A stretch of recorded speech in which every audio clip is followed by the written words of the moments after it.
Welcome to me, where suspenseful, thrilling, and mysterious stories will draw you into a world where the lines between reality and fantasy seem to blur.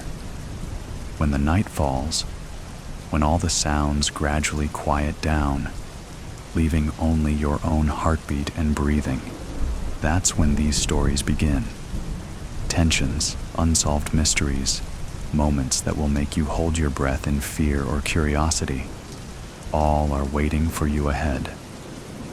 Find a comfortable seat, dim the lights, and let this sound guide you on a journey that is not for the faint of heart.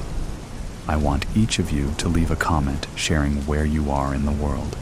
And if you are enjoying the episodes, don't forget to give a like and subscribe to the channel now. Relax. Are you ready?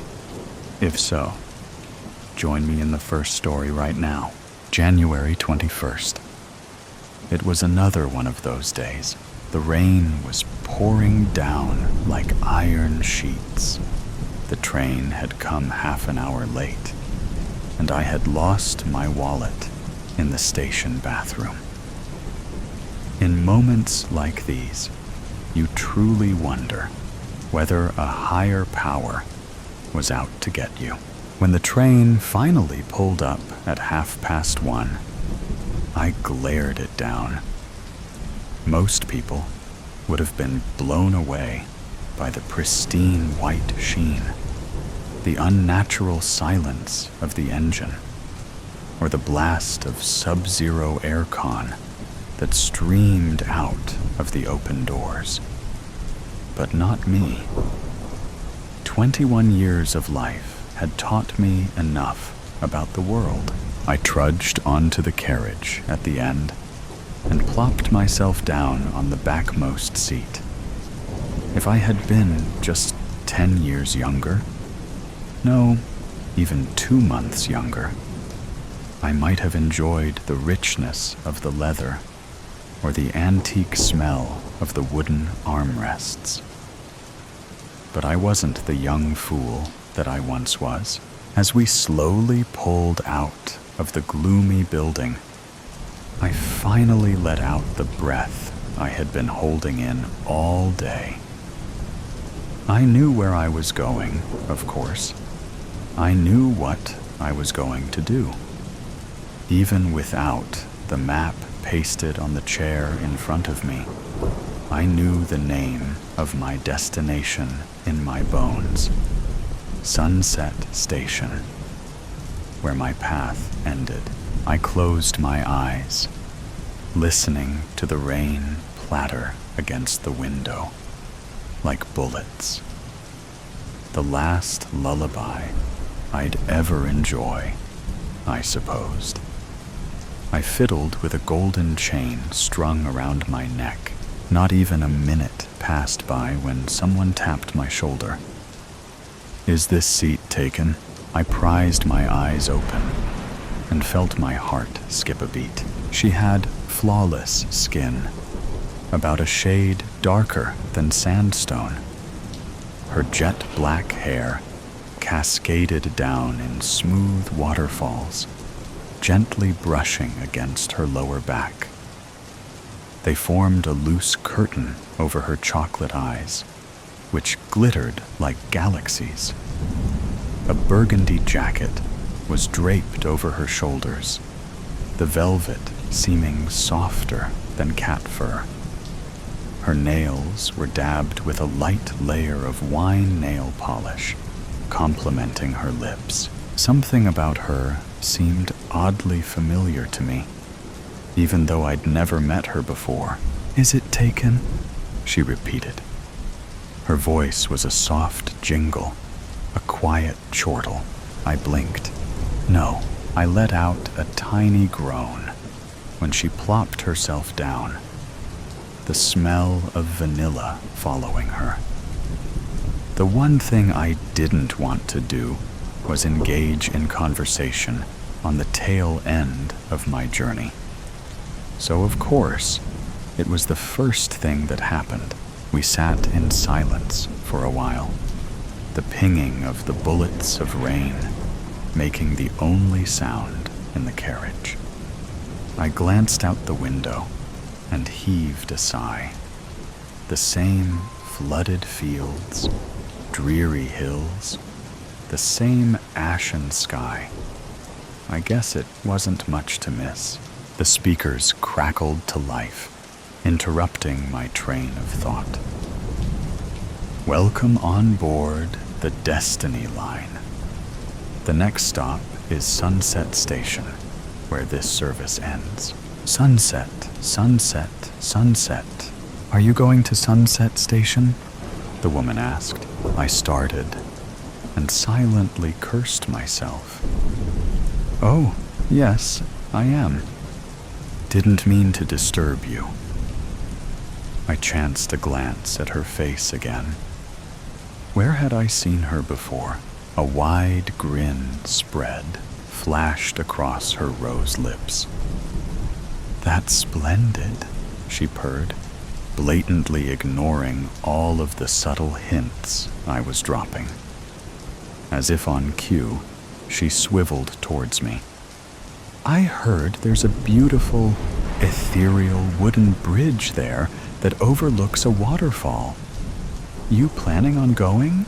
My journey ends there. I didn't bother elaborating. She tilted her head, studying me as if I were a helpless guinea pig.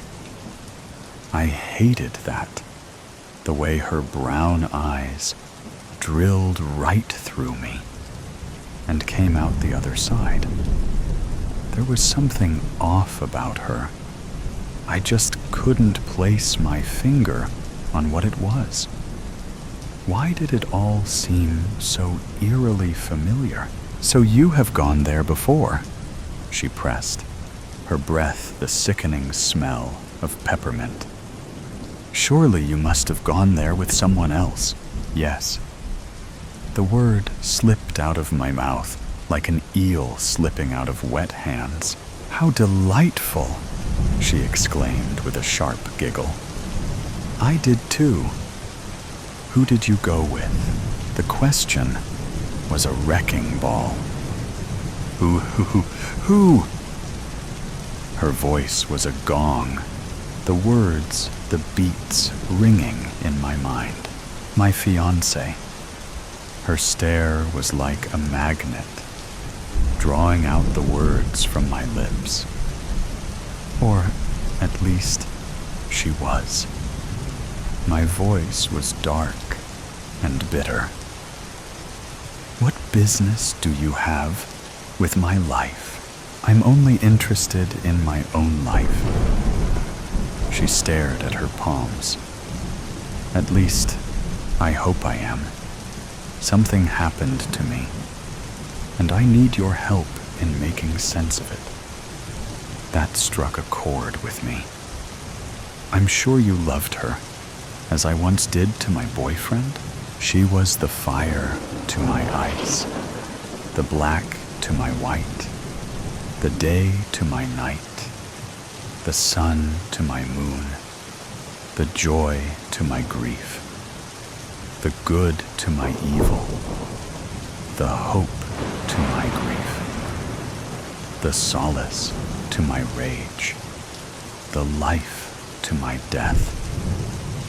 We were worlds and eons apart, but we were perfect together. Every second I spent with her was an hour of paradise. The ground she stepped on was kissed by God. She was my Polaris when I was sailing across the ocean of my life. A single teardrop crept down my cheek, the hot scar of the past. She's dead now. Since when? Since 2 months ago. Died in a tragic accident. I coughed and started fiddling with the chain again. Something flashed in the woman's eyes. Car crash, shattered spine. Her voice sounded like an autumn breeze, hiding the cold of winter in the warmth of summer. dead in the night of the 21st of January. Each word she spoke sent flashes of red across my vision. Gray Malibu came out of nowhere. Yeah? I narrowed my eyes at the woman. How did you know? My boyfriend knew someone who died on the 21st in a car crash as well. She cleared her throat. How did you meet her? At a university. We both majored in criminology. We matched each other's cautiousness and prudence. And you studied in criminology as well. Met him when I was an undergraduate. It's funny, really, how similar our two stories are. It truly was. She turned to me again, scanning me up and down. What aren't you telling me? What do I have to tell you? The real question is, what aren't you telling me? Sighing, she murmured, I'm trying to find out why my life took a turn for the worse 2 months ago. And now, suddenly, this morning, I woke up to find that no one knew me, and the world's colors were bleached. So please, I need your help. Her lips were truly interesting. The way they pursed. They were perfectly arched, like Cupid's bow. Where had I seen them before? What do you need my help with? On the day of the accident? What were you feeling? Grief. Are you sure? What kind of question is that? Of course I was. Again. Are you sure? What are you implying here? I spat, clenching my fists. I hated her so much then. The way she never flicked her eyes off of me for 1 second. What I'm saying, she continued, is that you and I both know that you felt something else that night. Guilt. Her voice was the buzz of a beehive. I doubt most people would have liked it. I swear, though, I heard it somewhere before. In the distance, the train began to whistle. I chanced a glance out the window. The rainy plains had been blotted out by a black tunnel. The Stygian wall was a nice reflection of my mind, I suppose. All aboard the Destiny Express. Yes, I snarled. I felt guilty. I felt guilty because we'd been arguing right before she ran out of the house. I tried to call her back. She didn't even look. Before she dashed across the road, something clicked inside my head. But you knew that already, didn't you? Goosebumps spread across my arm when she nodded. The hazy puzzle was slowly getting clearer. What were you arguing about? Why would I think it would be better for both of us if you stop hiding the truth, she interrupted. So, I'm going to ask again. What were you quarreling about? I'm sorry. Those deep brown eyes weren't galaxies. That was my mistake. They were black holes, sucking in everything. I was confronting her about what I saw that afternoon. My voice was black ice. I came home early, and I discovered that there were 2 other people in the house, being intimate with each other. The man, I still don't know who. The woman? Well, needless to say, I did know who it was. I shuddered. She nodded again, slower this time. What did she say to you when you confronted her? That I didn't really love her. That I never really did. That I was exploiting her for money. Were you? Well, I filched the occasional penny or two. I winced under her glare. Fine. I forced her to pay for my tuition fees. She has so much money that she doesn't know what to do with it anyhow. Might as well put it to good use. I toyed with my golden chain again.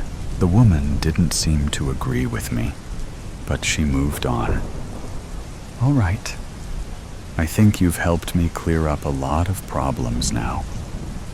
Before I could heave a sigh of relief, she continued. But there's still one last question I want to ask you. What could that be? I started rubbing my fingers against the golden chain. The chain had the dull, tingling smell of iron. Just like something else. Something Darkwa. Where were you at the moment of the accident? Shadows gathered around her eyes. I told you already. Which is where, again? Steel hands gripped my lungs. I was calling out to her, trying to stop her from recklessly dashing. She didn't listen to me. Was I imagining things? Or was there a flicker somewhere on her face? No, her neck was flickering. It was slowly bending, slowly becoming deformed. Or was I imagining things? She spoke 2 words. You're lying. The temperature seemed to plummet. What? You're lying. You know it in your heart. You've known for 2 months. Oh my. Death is a lie. No, no, no. It couldn't be happening. But it was staring right back at me. The truth clicked, like the final piece of the jigsaw puzzle fitting in. I knew now. I knew everything. Fine. Fine. Fine. I admit it. I wasn't running after her. I wasn't calling out to her. I wasn't trying to stop her. No. I'm a double-faced liar. Yes, that's what I am. A psychopath. My fiancée did not die in an accident. I killed her. I killed her. I killed her. I killed her. I dragged her out of the house. I threw her in front of a speeding gray Malibu. Oh, I watched her die. I knew it in my bones. Oh, then what are you? How are you here?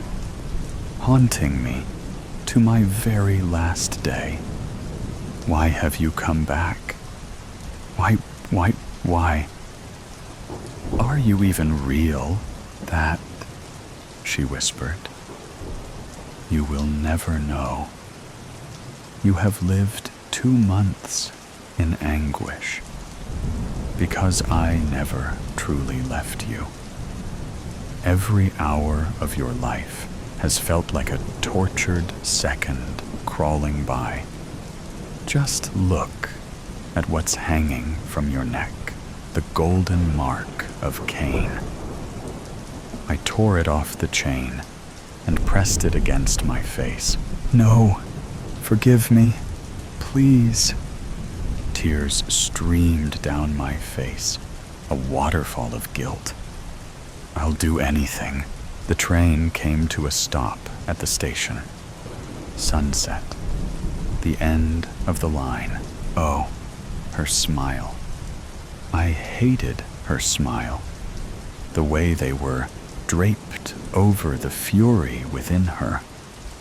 She glanced out the window, out of the station, out of the world.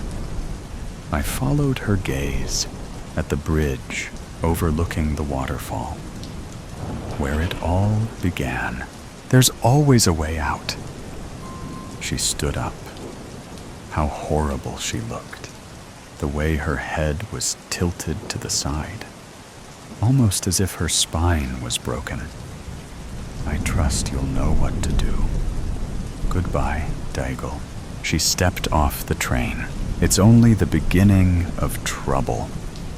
As I sit on the uncomfortable train seat, blankly staring out of the window, I feel the heat wash over me in an instant. Breath 1, breath 2, breath 3. It's okay. I can do this. Trying to stay calm and relaxed, I look away from the window, starting to feel dizzy from the speed we pass the trees with. You've done this before, I say to myself as a pep talk. Just because it's different setting doesn't mean you can't do it. There is only one problem. If it goes south, I won't be able to escape for another 3 hours of that train ride. I have to execute the plan perfectly to the last step to make sure I will get away with it. In moments like this, I swear at myself for choosing to do that specific line of work. I'm still a beginner. I am still nervous and anxious about the jobs, even though my mentor tries to convince me it will get easier and more natural. I let out a huff and smile at that thought. What a messed up world it is to get used to doing something so awful. I personally don't have a choice. I need to do this and clear the society from disgusting and horrible people. My eyes travel down to my backpack, trembling slightly from the train movements, filled with the tools I will need for this specific job. The top zip is open, and the sun faintly glints in body of the syringe I brought, the tool for Plan A. If all goes well, I won't have to travel too far down the alphabet to finish the job. But I prepared myself for many possibilities and outcomes. I push my head back onto the headrest and close my eyes, breathing in the dusty smell of the carriage. A quiet conversation of the couple 2 rows ahead of me reaches my ears, and I focus on their words to calm my nerves. It's hard to tell what the topic of their exchange is. All I can make out from it are words like secret, promise, disaster, and truth. The nosy part of me wants to move closer and listen in, but the rational part of me rejects the idea, bringing my focus back to my assignment. I should not distract myself with anything until the job is done and I can get off the train. My phone buzzes in my pocket, and I take it out to see my mentor's name on the screen. Yes, I answer quietly, looking around for any other passengers that could be in the earshot. What's the update? His low and raspy voice sounds in my ear, and a shiver travels down my spine. I will approach the target in 8 minutes, I reply, and saying it out loud must activate some more anxiety in me, because my leg starts bouncing and fingers start fidgeting with the seam of my jeans. Keep me in the loop, he says, and hangs up. I take one last deep breath and stand up, grabbing my backpack and closing the zip. Here we go. Slowly, I make my way towards the front carriage. The first class one I don't have a ticket for. You have to be confident when walking past, but not too confident. It brings attention. Easy. I enter the carriage and quickly scan the faces I can see for my target. I notice him at the table the furthest away from me, so deeply interested in whatever he is typing on the laptop that I can sense it will be easy to execute my plan A. He has got gray hair with some black streaks still running through. The suit he is wearing looks expensive, perfectly tailored to his broad shoulders, but slim figure. He has got a clean shave, but the eyebrows he is furrowing are thick and badly unshaped. Luckily, he looks exactly like the picture I was given. The fact that he has a laptop on the table and a drink next to it is a slight inconvenience. I wouldn't want to damage his laptop in the first part of the process, as he may not be as forgiving for me to move to the second stage of the plan.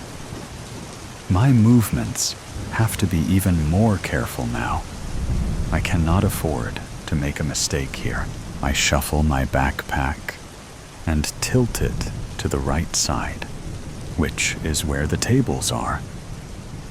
As I slowly make my way towards the end of the carriage, I intensely calculate the angle I have to use to not cause too much trouble. My target's laptop is by the window side of the table, as is he, still furiously typing on the keyboard. His wine glass is placed to his right, almost at the edge of the table, which means my best move is to knock it away from him and his laptop. I swallow hard, take another deep breath, and head to the door that lead to the next carriage. As I am about to open it, I turn to my right and push his glass off the table. Oh my goodness, I am so incredibly sorry, sir, I say nervously, trying to keep my voice slightly higher pitched than my natural one, and I take some tissues out of the side pocket of my backpack. He swears and closes his laptop. How the hell can you be so clumsy? He's angry. I can hear it in his voice. It must have been a nice glass of wine. But then he looks at me, the low cleavage of my blouse, the long and wavy brown hair barely covering anything, and he smiles. The frustration from his face is gone. Sir, please, I will buy you a new drink, I promise. I mumble, still pretending to be stressed over this situation. Ah, darling, please don't worry. It's just a liquid. When I'm done wiping off the seat opposite him, I throw the tissues in the bin and head for the bar, leaving my backpack innocently on the seat by the window. As I walk away, I make sure to swing my hips with the movement to attract more of his attention. With the wine replacement in my hand, I walk back to the table and smile innocently at my target. He smiles back at me, probably thinking he got lucky I came across him. I know what he does when no one is looking, to what atrocities he lowers himself when he is not pretending to be a highly respected businessman.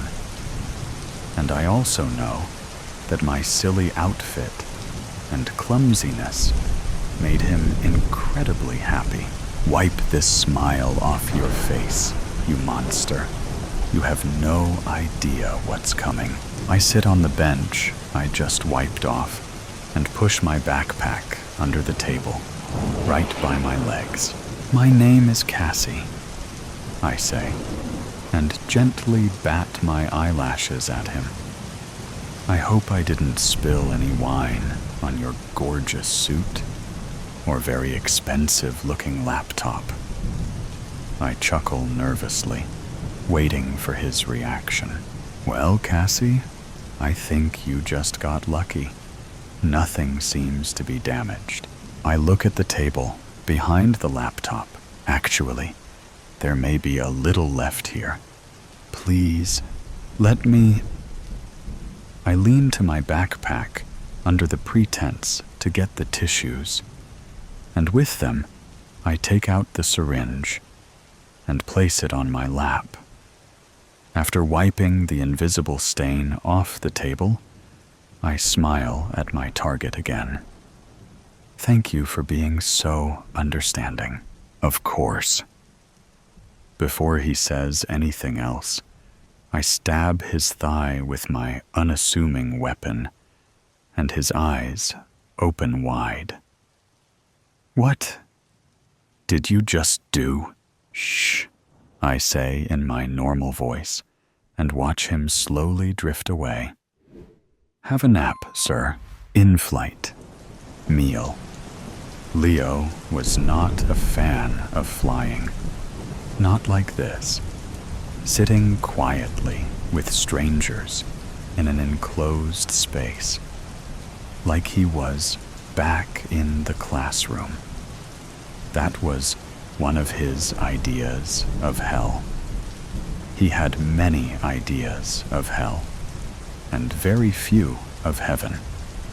He made sure her was one of the first passengers on the plane. He took his seat with no fuss and no nonsense, and then did his best to weather the storm of humanity around him. He tried the breathing technique his therapist had taught him, and he also tried zoning out. Neither worked. A voice in his head was screaming at him to leave. Anything was better than this. Screw the deal. Just get off the plane and go home. Maybe Jimmy was right. They should buy the Vibe Bar, change its name to something far cooler, and live the simple life. Leo's Bar. Thoughts of the bar helped calm him for a little while, but then he realized that his ambition was taking the concept to places that were far from simple. Leo sighed. Jimmy would make that bar work. He really would. But then Leo would come along, interfere, and fuck it up. And the worst of it was that Jimmy would smile sweetly and let him ruin everything. Sometimes Leo wondered whether he wasn't wired right, that maybe he'd been dropped on his head as a baby, or his mother had had a secret drug habit. Leo was never settled or content. Nothing was ever good enough. Or if it seemed like it was, it soon turned into the brown stuff and stunk to high heaven, meaning Leo had to move onto pastures new before the shit stuck to him, and he was the one stinking the place up. Somehow, he lost himself somewhere in his thoughts and self-absorption, thankful of the respite. Barely taking in the safety briefing, he came to himself as the plane accelerated down the runway, and he was pressed down into his seat as they traveled skyward. He enjoyed this bit, but it also terrified him. There was nothing natural about being propelled into the sky. He tried not to consider the landing. It was the landing that could kill you. Hit the ground hard enough, and it was all over. He blew out a breath and closed his eyes. He kept them closed as he mulled the deal. This was the big time. Once he'd done this deal, he'd be a different animal, and the vibe bar would be far beneath him. He was a player now. Things were on the change, and people better take note. They would have to take note. He'd make sure of it. "Drink, sir?" The question fazed him, but he quickly returned to himself, ordering a bourbon, then making it a double. As he poured his drink into the crappy plastic cup, he tuned into the interaction between the air hostess and the passenger sat next to him. The voice was what caught his attention. There was no mistaking the owner of that voice. If Leo were to turn and gawp at the woman next to him, he knew that he would find her attractive. Maybe too attractive. Leo's measure of too attractive was not misogynistic. He applied the same rule to man and beast alike. Beautiful people could be really up themselves and manage to be a pain in the ass at the same time. Leo had experienced this and had no time for it. Mostly, he had no time for it. There was always room for exceptions, and she turned out to be yet another of the exceptions.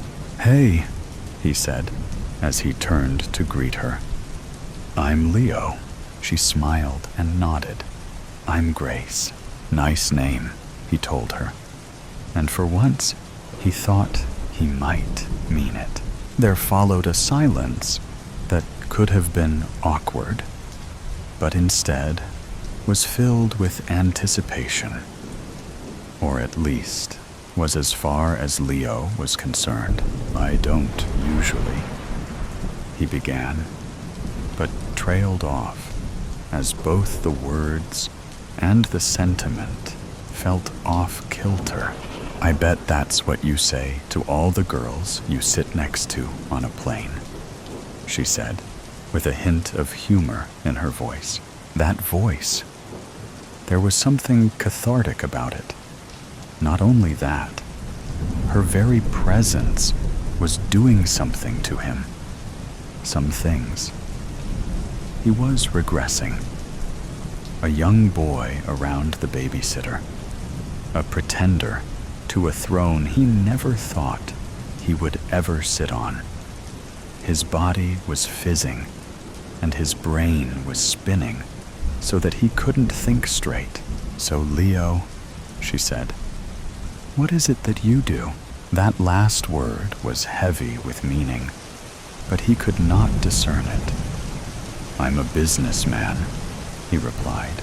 "The problem with the dog-eat-dog world of business is you have to piss a few people to get anywhere. Am I right?" She was smiling. He nodded. "Seemed impossible not to. Trick is not to piss the wrong people off," she said in a quieter tone.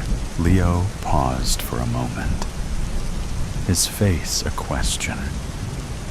It were almost as though she knew something that he didn't. But how could she? She was just a stranger on a plane, and this was small talk to pass the time as they lingered in the limbo of this uncomfortable travel. Then she casually placed her hand on his thigh, and everything took a sharp right turn. I find flying so dull. Now she was barely whispering. Don't you? Not so much so now, Leo replied. Grace grinned at him. There was something overtly sexy about that grin. It sent a thrill up Leo's spine. The sensation was heightened as Grace's hand stroked higher up his thigh, and he found himself wanting more, wanting so much more. Your business? She asked, her voice stroking the back of his neck in time with her hand on his thigh. Is it dangerous? Very. His own voice felt thick and stilted. He was inexplicably drowsy, but his senses felt heightened. Her touch was electrifying him. I walk on the wild side. He wasn't sure why he'd told her that. Wild side? They weren't even his own worlds. I knew it! She said excitedly, her hand going all the way up his inner thigh and resting exactly where he had hoped it might. You're a very naughty man, aren't you? Naughty? Was he? If anyone else had asked him this question, he'd have put them in their place. But with her, it was different. It was like she was royalty, a bona fide princess, the sort you couldn't refuse. And he wasn't going to refuse her when she was working magic on him with that hand of hers. Couldn't react badly with where her hand was right now. I have been known to be naughty. He struggled to say the words as an involuntary gasp threatened to intermingle with them. In that case, I think you better ask for a blanket. Grace gave him a playful squeeze. She was leaning in towards Leo now. He felt her breath on his earlobe and neck. Sure, he said, and duly obliged. That's better, purred Grace as she spread the blanket over Leo. The armrest was up and out of the way now. This business of yours, it's criminal, isn't it? Can be, Leo replied, as Grace moved closer to him and nuzzled his neck, sending waves of pleasure through him. The anticipation was building, and he was reeling from this turn of events. He was no longer enduring a painful flight. He was enjoying a mile-high tryst. Oh, look, you're bleeding. Her words took too long to sink in. He responded instead to her hand, leaving him and taking his wrist instead. There was a smear of blood, but he hadn't noticed any pain or act that could have caused the slight wound. Here, let me. He watched as she lapped at the bloodied skin on his wrist. However slow he'd been with what she'd been saying, his body responded quickly and fully to this.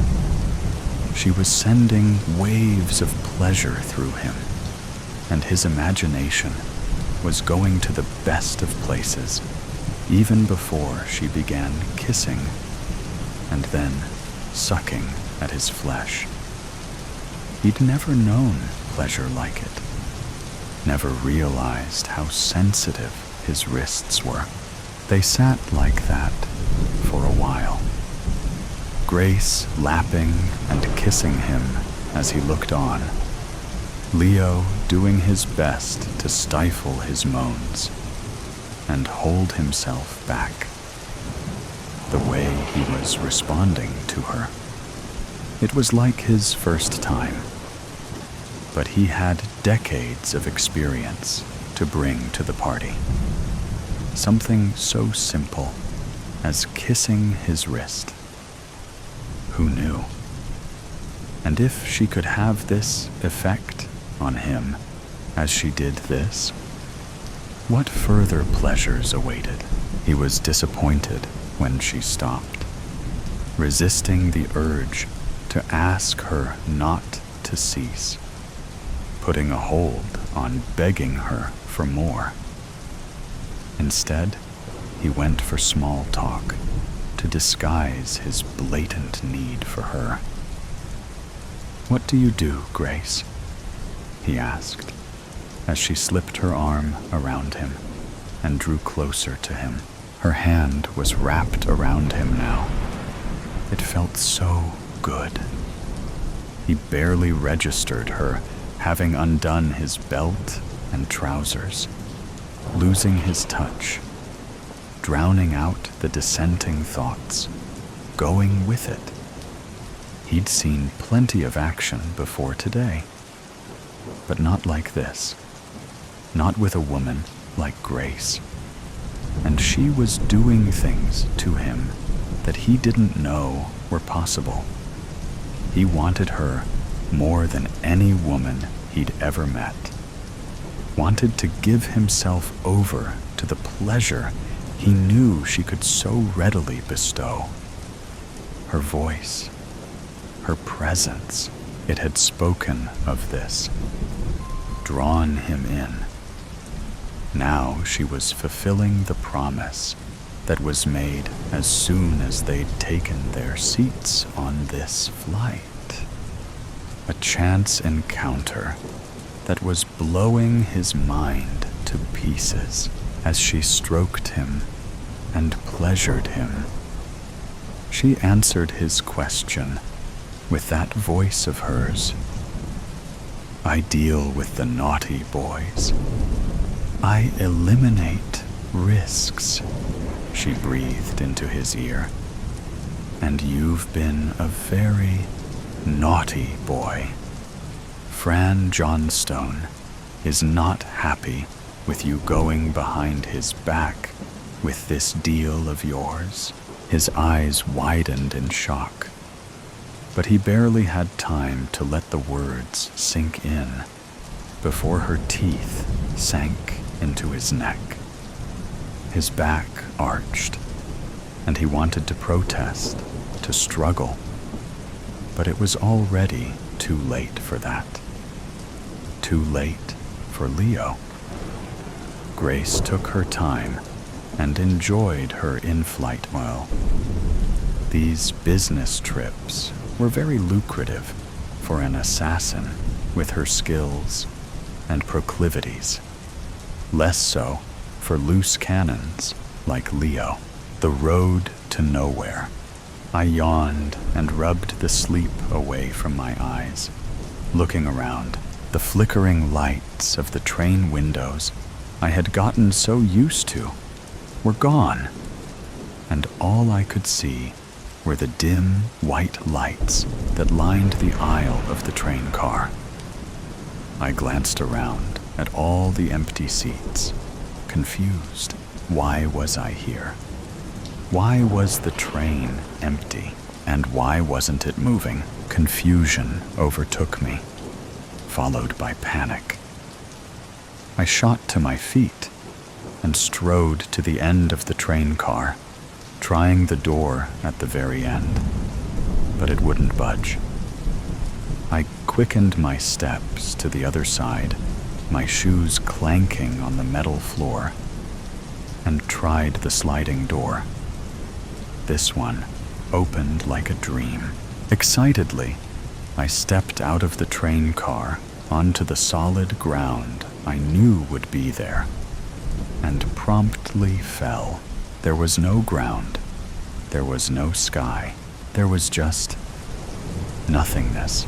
My heart dropped into my stomach as I lurched downward, and the only thing that saved me from plummeting into that nothingness was the open backpack on my back, caught on the armrest of one of the chairs, still inside. My arms, having felt like they were wrenched from my shoulders, hung there loosely as the straps of my backpack held on to me for dear life. My breath caught in my throat, and my mind raced as I stared out at the blackness before me. How do I get up? I tried to turn to grab the floor of the train car, but a loud tearing of fabric caused me to pause, and my heart thundered in my ears. I waited, my arms refusing to move out of fear. But in one fell swoop, I launched my hands up behind me and hoisted myself back onto the floor of the train car, just as my backpack completely tore open. Panting heavily, back in the safety of the train car, I ripped my backpack off my shoulders and inspected the damage. The top was completely torn, but I didn't care. That stupid backpack saved my life. I threw it back on and stood up, staring out at the blackness before me, holding on to the armrest of a chair, just for insurance. There was literally nothing. No one. The silence was so suffocating, I almost wished to hear my heart pounding in my ears again. "Hello?" I called as loud as I could into the void, but there wasn't even an echo, just silence. Suddenly, as if compelled by some outside force, the train car lurched forward. I nearly tumbled into the void again, the only thing that saved me being that armrest I was holding. "What was that? Who's doing that?" I called, but once again, no answer. The train car chugged along slowly, almost at a snail's pace, but I figured that was better than nothing. I closed the sliding door, sick of my inability to stay firmly in the train, and walked carefully to a seat, plopping down into it. What was I doing before I got on the train? I didn't remember. Who was I? I didn't remember. It felt like I'd been created from air and dropped onto this God-forsaken train, surrounded by this God-forsaken nothing. I took the poor, shredded backpack off my shoulders again and searched through it this time, but all I found were some loose-leaf blank sheets of notebook paper. A student, maybe? If I was stupidly disorganized. I desperately tried to search my brain for any clues related to school. Maybe the name of a school I went to, the names of past teachers, the faces of fellow students and friends. I came up with nothing. No matter how much I tried to scour my memories, one unchangeable fact remained. I was stuck on a train car in the middle of the void, heading to nowhere. All I could do was wait, so that's what I did. I waited, and I waited, and waited. I kept myself occupied with my thoughts as I stared out the window, gazing into the darkness. I don't know how much time passed. I had nothing to gauge my bearings on. No watch, no ticking clock, nothing. The dim lights from the train ceiling flickered for a moment and then went out with a quiet click. And at the same time, the train came to an abrupt halt. I looked away from the window and shot to my feet, wrenched away from my thoughts, and pressed myself against the train wall. I could barely see anything. The dim lights were the only light source in this never-ending blackness. "Hello?" I called out, but my voice broke in my nervousness. There was a small beep, like something about to be announced over an intercom. And all of a sudden, a digital message began scrolling across the top of the train wall in bright red digital letters. Suddenly, as if compelled by some outside force, the train car lurched forward. The train started moving again, abruptly, the force almost yanking me off my feet, and I steadied myself before looking back at the digital red letters. Who's doing this? Who is it? My frustration and stress exploded into my voice, and I stomped angrily away from the wall to stand in the center of the slow-moving train car, bathed by the weak red light of the letters. The digital message continued scrolling, and the letters would reveal a message that would make me rush towards the seats. The train started moving again abruptly, the force almost yanking me off my feet. I didn't catch the rest, desperate to get to a seat. The train did, in fact, start moving forward again. And it was only by the grace of God that I ended up grabbing the armrest of a seat to avoid flying to the floor. Angrily, I stormed to the end of the train and yanked open the sliding door, screaming into the void. "Are you messing with me? What are you trying to do? Why am I here?" I glanced back at the red letters on a whim and saw the following message. The silence was so suffocating, I almost wished to hear my heart pounding in my ears again. Nothing. Absolute silence. And the last thing I saw before tumbling out of the train and into the void were the small red letters forming the words, "There was no ground, there was no sky. Good luck." The mysterious painting, after pushing back from its gate, the Swiss Air midday flight to New York moved slowly through a light snow flurry to its designated runway. The first-class cabin was less than half full. The passenger in 1A was pleased there was no one opposite. A smiling cabin crew offered him a glass of champagne. He declined, asking for double single malt.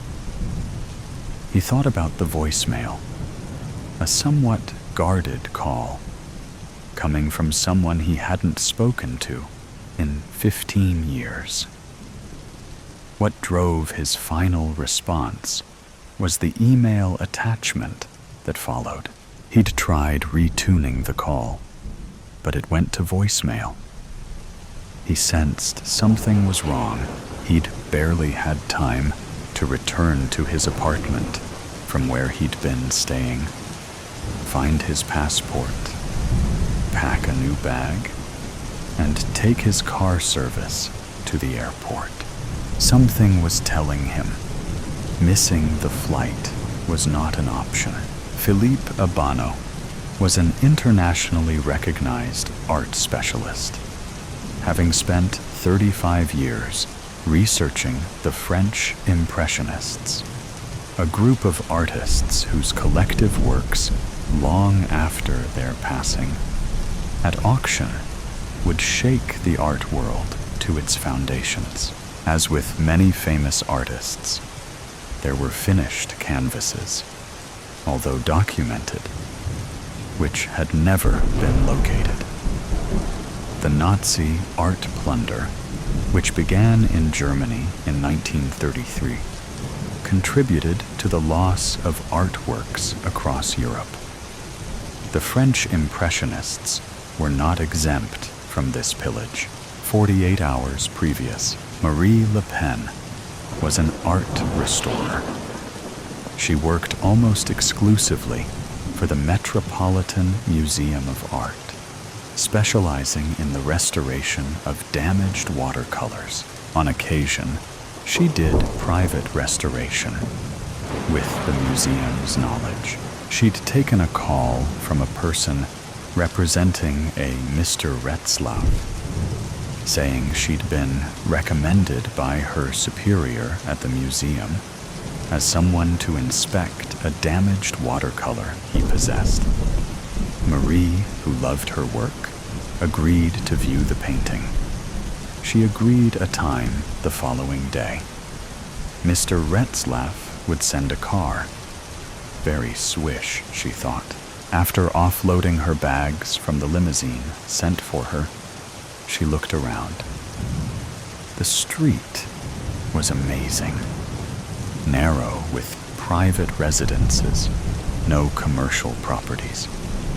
The houses all appeared to be of similar build, 5 or 6 floors above ground, with basements or walk-downs. Every property was maintained like new. Flowers and trees adorned the street. There was no garbage and no graffiti. The residence they stopped in front of was impressive, with red brick and huge floor-to-ceiling windows, edged with carved stone. At roof level, gargoyles peered down, surveying the scene. This was a part of New York most people would never see. Amazing. She followed the driver up the marble steps. He pulled on the brass handle and returned to the car. A man wearing a bow tie and black trousers answered. "Yes, madam?" he inquired. "I'm Marie Le Pen. I believe you're expecting me?" She smiled. "We are indeed, madam," the stern-faced man replied. The entrance hall was huge. She could smell timber and brass polish. The black and white, checkered, tiled floor was straight out of an English TV series. The doors leading off the foyer were all closed. A majestic, sweeping staircase held sway over the entrance. Huge brass vases, once filled with flowers, stood empty either side of the entrance. Apart from the electric light, the only modern consideration was a mechanical elevator. "Please," the man gestured, "follow me." They entered the elevator, along with her baggage. Marie watched as the man pressed 5. The door closed, and they began their ascent. On the 5th floor was another vestibule. This one had more polished timber and huge windows onto the street below. "This way." He gestured, then walked along a long corridor before he opened a large double door into what looked like a series of smaller spaces. If Marie hadn't had complete faith in her boss, she'd have been scared. At one side of the room, a man sat, straight-backed, with silver-gray hair. She guessed at least late 80s, wearing a green corduroy smoking jacket. He stood. She could smell cigar smoke. "Thank you for coming. I'm Peter Retzlaff. Fact is, Miss Le Pen, I need an expert opinion as to a certain painting that is in my possession. Should I, or should I not, restore it? Your superior at the Met spoke most highly of you." Marie saw several large art tables, specialist seats, and an array of instruments, all designed specifically for art restoration. She was gobsmacked. There had to be $1 million in equipment and instruments, brand new, some still in their original packaging, just sitting there. The old man waved his hand, and the valet unlocked a large steel cabinet with racks of what looked to Maria like canvases, painted canvases, in various stages of decomposition. Strange, she thought. He slid one of the racks out and removed a painting, a watercolor that Maria recognized. After putting on her smock and gloves, examined the item more closely. Behind her, a phone rang. The valet took a cell phone from his pocket and listened, then said something softly to the old man. They steeped away to the side of the room, out of earshot. Maria continued looking at the canvas, heavily water-damaged with a once grand frame that also appeared flawed. She was about to make some preliminary notes into her phone. As she moved around the table, a splash of red caught her eye. The steel cabinet, which held the damaged painting, was open on one side. What she saw made her heart stand still. It was a large canvas of what appeared to be small wooden bridge over water in a garden. Although no expert, she'd seen enough examples of French impressionistic work to know this could be one. Marie quickly turned her phone to camera, taking 2 quick shots, only to be interrupted by raised voices. The old man was saying something to the valet in what sounded like German, who dashed past her, securing the door to the cabinet, ending her view.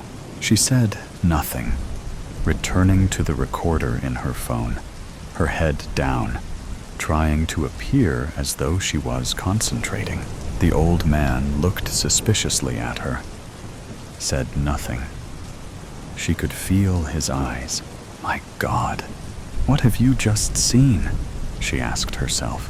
Maria spent the next 2 hours making notes and photographing the damage. She agreed to return the following day with her recommendations and estimates, should she consider it restorable. Retzlaff agreed, giving her a copy of a providence document relating to the painting, which she would need to study.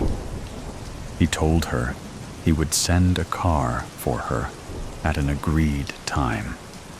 She shook his hand and returned to the waiting limousine. The previous 2 hours did not sit well with her. Quite why, she couldn't say. The images of the red canvas wouldn't leave her. The storm had hit with a vengeance. Sudden spring rain washing the roadways, reminding New Yorkers summer was not far away. The crowded eateries on the streets of the East Village were suddenly deserted, sending outside diners scrambling for shelter inside. From her small, single-bed apartment off McDougal Street, above a drugstore, Maria sat looking at the 2 images she'd downloaded from her camera. The room was quiet, save for the rhythm of the rain tapping at her window. On the larger screen, she could see more clearly the image she'd snapped earlier. The images were very much French impressionistic, of the late 19th or early 20th century. She could see the attempt to produce work inspired by real life. It was revolutionary. French impressionist artists rejected classical subject matter in favor of modernity, seeking to produce works that represented their current circumstances and environments. The more she looked, the more she was convinced. It was what she suspected. "My God," she exclaimed. Could it be a Monet, hidden in a steel cabinet in a residence on the Upper West Side? It would explain the old man's annoyance at the cabinet being left open, particularly in the presence of a third party who just happened to be an art restoration expert. Maria took stock, pouring another glass of wine, wondering what she should do next.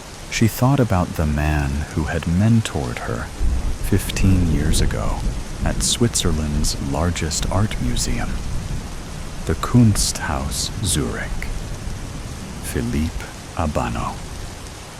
If anyone could make sense on what she had seen, he could.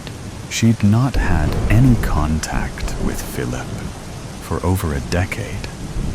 Now he worked in a private capacity, advising galleries and writing books on the subject of French art, in particular, French Impressionism. His web page provided email and phone contact details. Maria thought carefully as how she should frame the call without identifying the object. Before she made the call, she uploaded the 2 photographs into a separate folder, attaching it to the email address she had for Philippe Abano. Suspecting the call would go to voicemail, she'd prepared a statement. At 10:30 p.m., she made the call, voicemail. She introduced herself, telling him of her current position at the Metropolitan Museum of Art, reminding him of their previous association, how she'd come to see what she'd seen, making no reference to a place or names, asking him for his opinion as to the images attached to the following email. Finishing the call, she pressed the send button.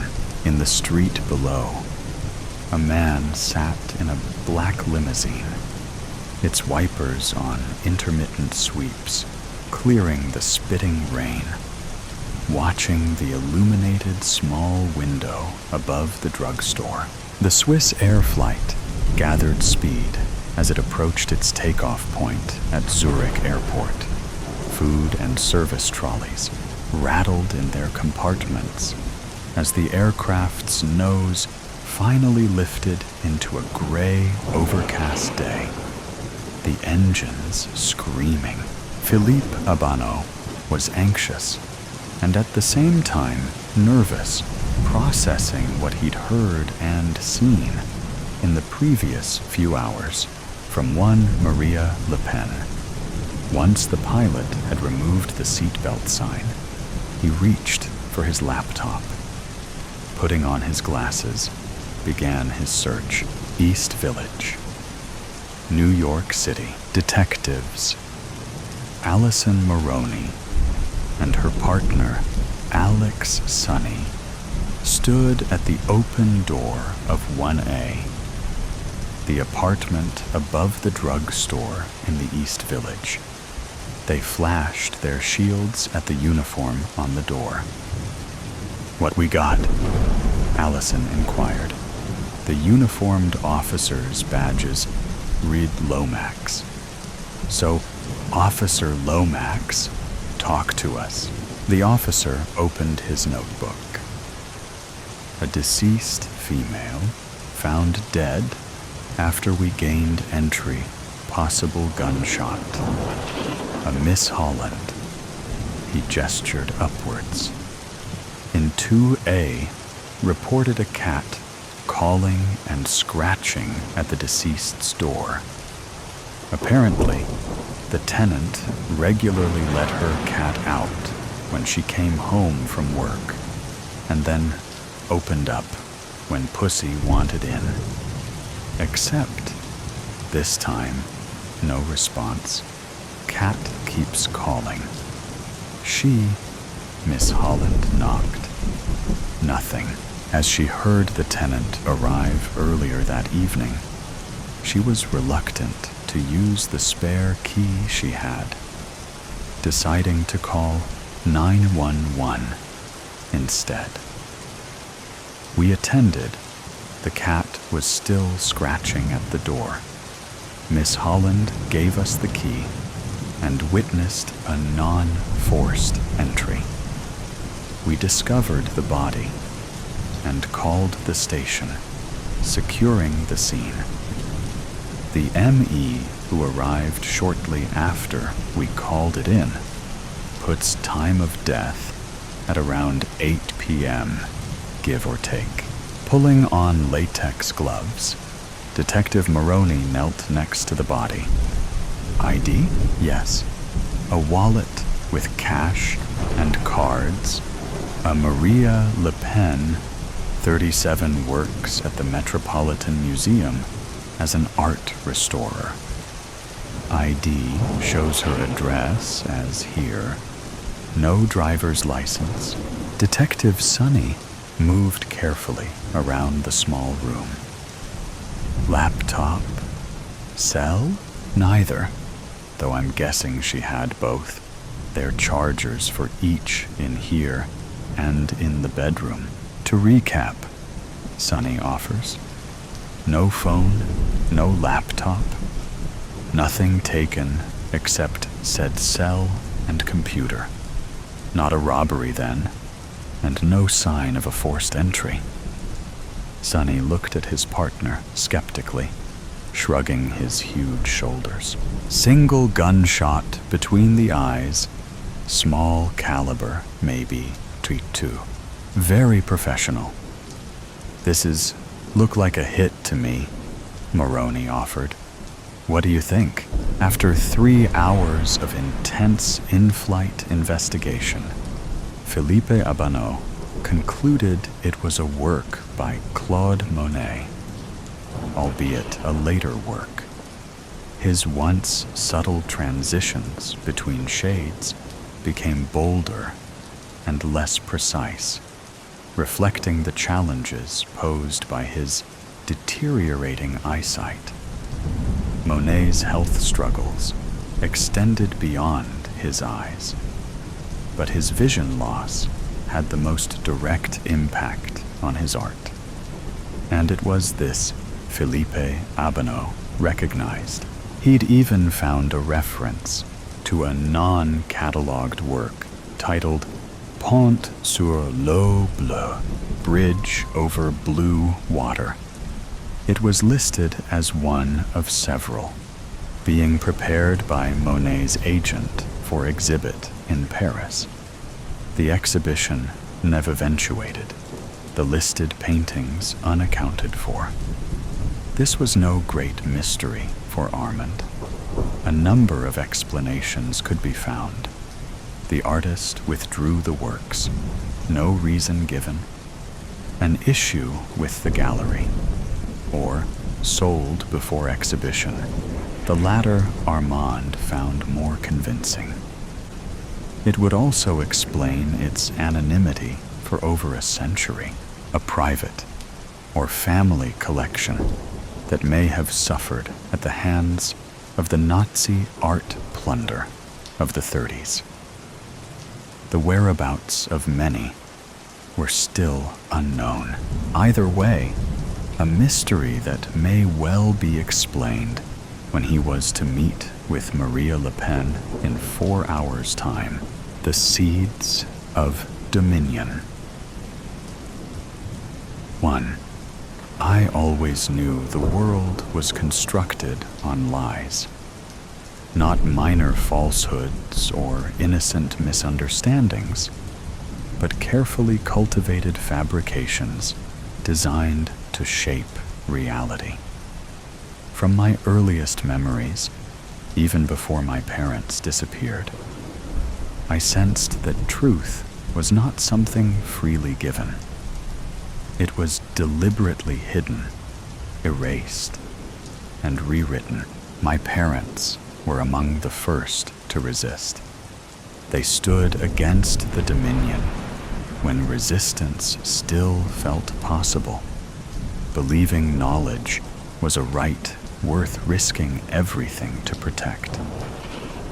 They vanished when I was 6, quietly removed by the regime, their identities reduced to whispers and fading memories. Ronan and Elise Marek, old friends of my parents and former resistance fighters themselves, took me in. They taught me how to navigate the unseen currents beneath the surface, how to decode the hidden language of control, the dominion embedded in every broadcast and headline. They showed me the creeping corporate feudalism that had slowly replaced democracy as powerful corporations silently took ownership of entire districts, deciding who prospered and who disappeared. By 16, I was adept at uncovering secrets. I immersed myself in encrypted data streams and forgotten archives. Ronan and Elise warned me. Knowing too much was dangerous, but ignorance was deadly. The Dominion thrived because people feared the truth. They accepted convenience over freedom. My decision to become a journalist was calculated. It allowed me to move unnoticed, to gather information without drawing suspicion. Yet, deep down, I knew this was more than a career. It was a weapon against tyranny. Truth was powerful, but proof was lethal. 2. You ever feel like you're chasing ghosts, Joran? I glanced up from my tablet, where Dominion data feeds ran endlessly, searching for cracks in their carefully constructed narratives. Devin Rains, my closest friend since our academy days, watched me from across the cafe table, worry shadowing his face. We chase ghosts because they're the only thing the Dominion fears, I replied evenly. Devin's discomfort was palpable, a subtle anxiety coloring every gesture. Recently, he'd changed. He'd grown cautious, hesitant. The war's been over for years, Devin said softly. Maybe they won because no one noticed until it was too late. Now, all we're doing is marking ourselves as targets. His words unsettled me, not for their truth, but because they were spoken from fear. Devin's courage had once matched mine, his idealism unwavering. Something had shifted. "What's changed, Devon?" I leaned forward, lowering my voice instinctively. Surveillance was everywhere, hidden in plain sight. He hesitated, eyes flicking nervously to the security camera mounted near the ceiling. "There's a new list," he whispered. "It's not for criminals or dissidents. It's for people who question too much. It's called the Inquiry List." I understood immediately. A blacklist was straightforward: immediate punishment or exile. The Inquiry List was something darker, insidious. It marked you for isolation, slow erosion, and eventual disappearance. "You're on it," I stated flatly, watching him closely. He nodded slowly. "We both are." A silent understanding passed between us. Devon was frightened, and fear made people dangerous. Still, I wasn't about to stop. Not now, when the stakes had finally become clear. 3. Devon disappeared within days. His presence simply ceased. No messages, no records, no traces. Just silence. I pursued answers with relentless determination, hacking into secured archives, whispering in underground circles, piecing together fragments of his fate. Each revelation deepened my dread. The Dominion Protocol wasn't coming. It had arrived. Our world was now governed by rigid conformity, loyalty, measured in unquestioning obedience. Citizens weren't people. They were assets, evaluated for their utility, discarded when inconvenient. I stared numbly at the evidence on my tablet. Democracy hadn't merely been undermined, it had been methodically dismantled. Devon wasn't dead, not physically. He had been absorbed, transformed into something compliant and controlled.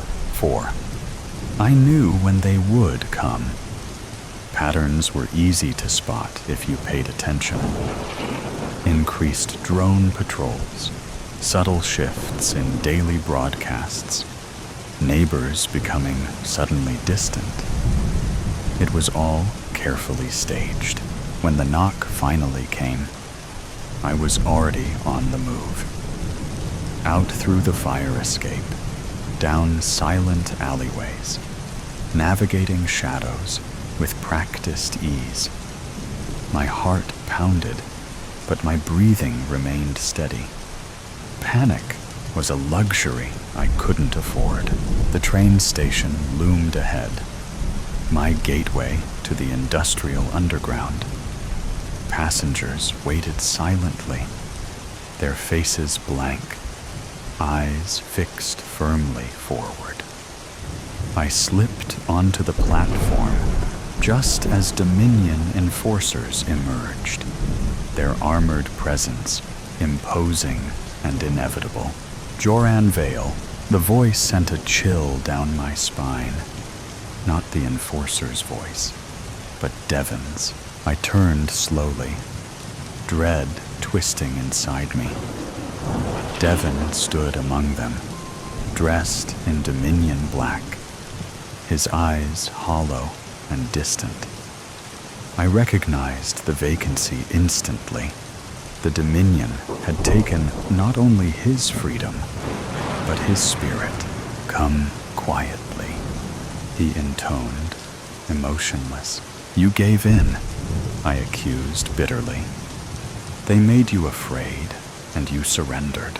"I adapted," he replied mechanically. "No," I said sharply. "Adaptation isn't compliance." His gaze faltered. Something brief and vulnerable flickering behind those empty eyes. Devon reached toward me, an automated reflex of the Dominion's control. The train doors hissed open beside me, a brief window of opportunity. Devon lunged, grabbing my shoulder. Instinct took over. I drove my elbow hard into his ribs, feeling him recoil sharply, gasping for breath. His grip loosened, and I wrenched free, leaping onto the train just as the doors snapped shut behind me. Through the window, Devon stared helplessly, now a shadow fading into the distance. Regret etched his features briefly before the darkness reclaimed him. The train surged forward, carrying me into uncertainty, but also toward freedom. 5. As the city lights blurred into a mosaic of neon and shadow, I steadied my breathing. The train hummed rhythmically beneath my feet, a steady reassurance that, for now, I was still free. Passengers around me stared blankly ahead, eyes purposely unfocused, trained to remain ignorant of anything that might threaten their carefully curated peace. But I was awake. The Dominion thrived on the apathy of the masses, believing control was absolute because compliance was easy. Yet beneath that facade lay a deep-seated fear of truth, a fragile illusion ready to shatter. I had lost Devon, just as I'd lost my parents. Each loss carved itself into my being. Painful reminders that truth always came at a cost. But their sacrifices were not in vain. They'd ignited a flame in me, nurtured by Ronan and Elise. A flame of resistance, a commitment to remember, to speak, and to expose the lies. The Dominion underestimated the strength of those who remembered, those who chose truth over comfort. They believed themselves untouchable, their rule eternal. But power built upon lies was fundamentally unstable, vulnerable to those willing to risk everything for the truth. As the train raced deeper into the industrial outskirts, darkness settled around me, punctuated only by flickering lights and distant shadows. I pressed my forehead gently against the cold window, eyes scanning the landscape rushing past. Factories loomed on the horizon, silent giants standing guard over secrets yet undiscovered. My heart steadied, determination hardening like tempered steel. They might hunt me, silence me, or erase my name from history, but they couldn't erase the truth, not while people like me still breathed. The Dominion hadn't won, not yet, on a parallel track, unnoticed. Another train moved quietly through the shadows. Inside, illuminated by the pale glow of a screen, a figure stared intently at my image, captured by surveillance cameras.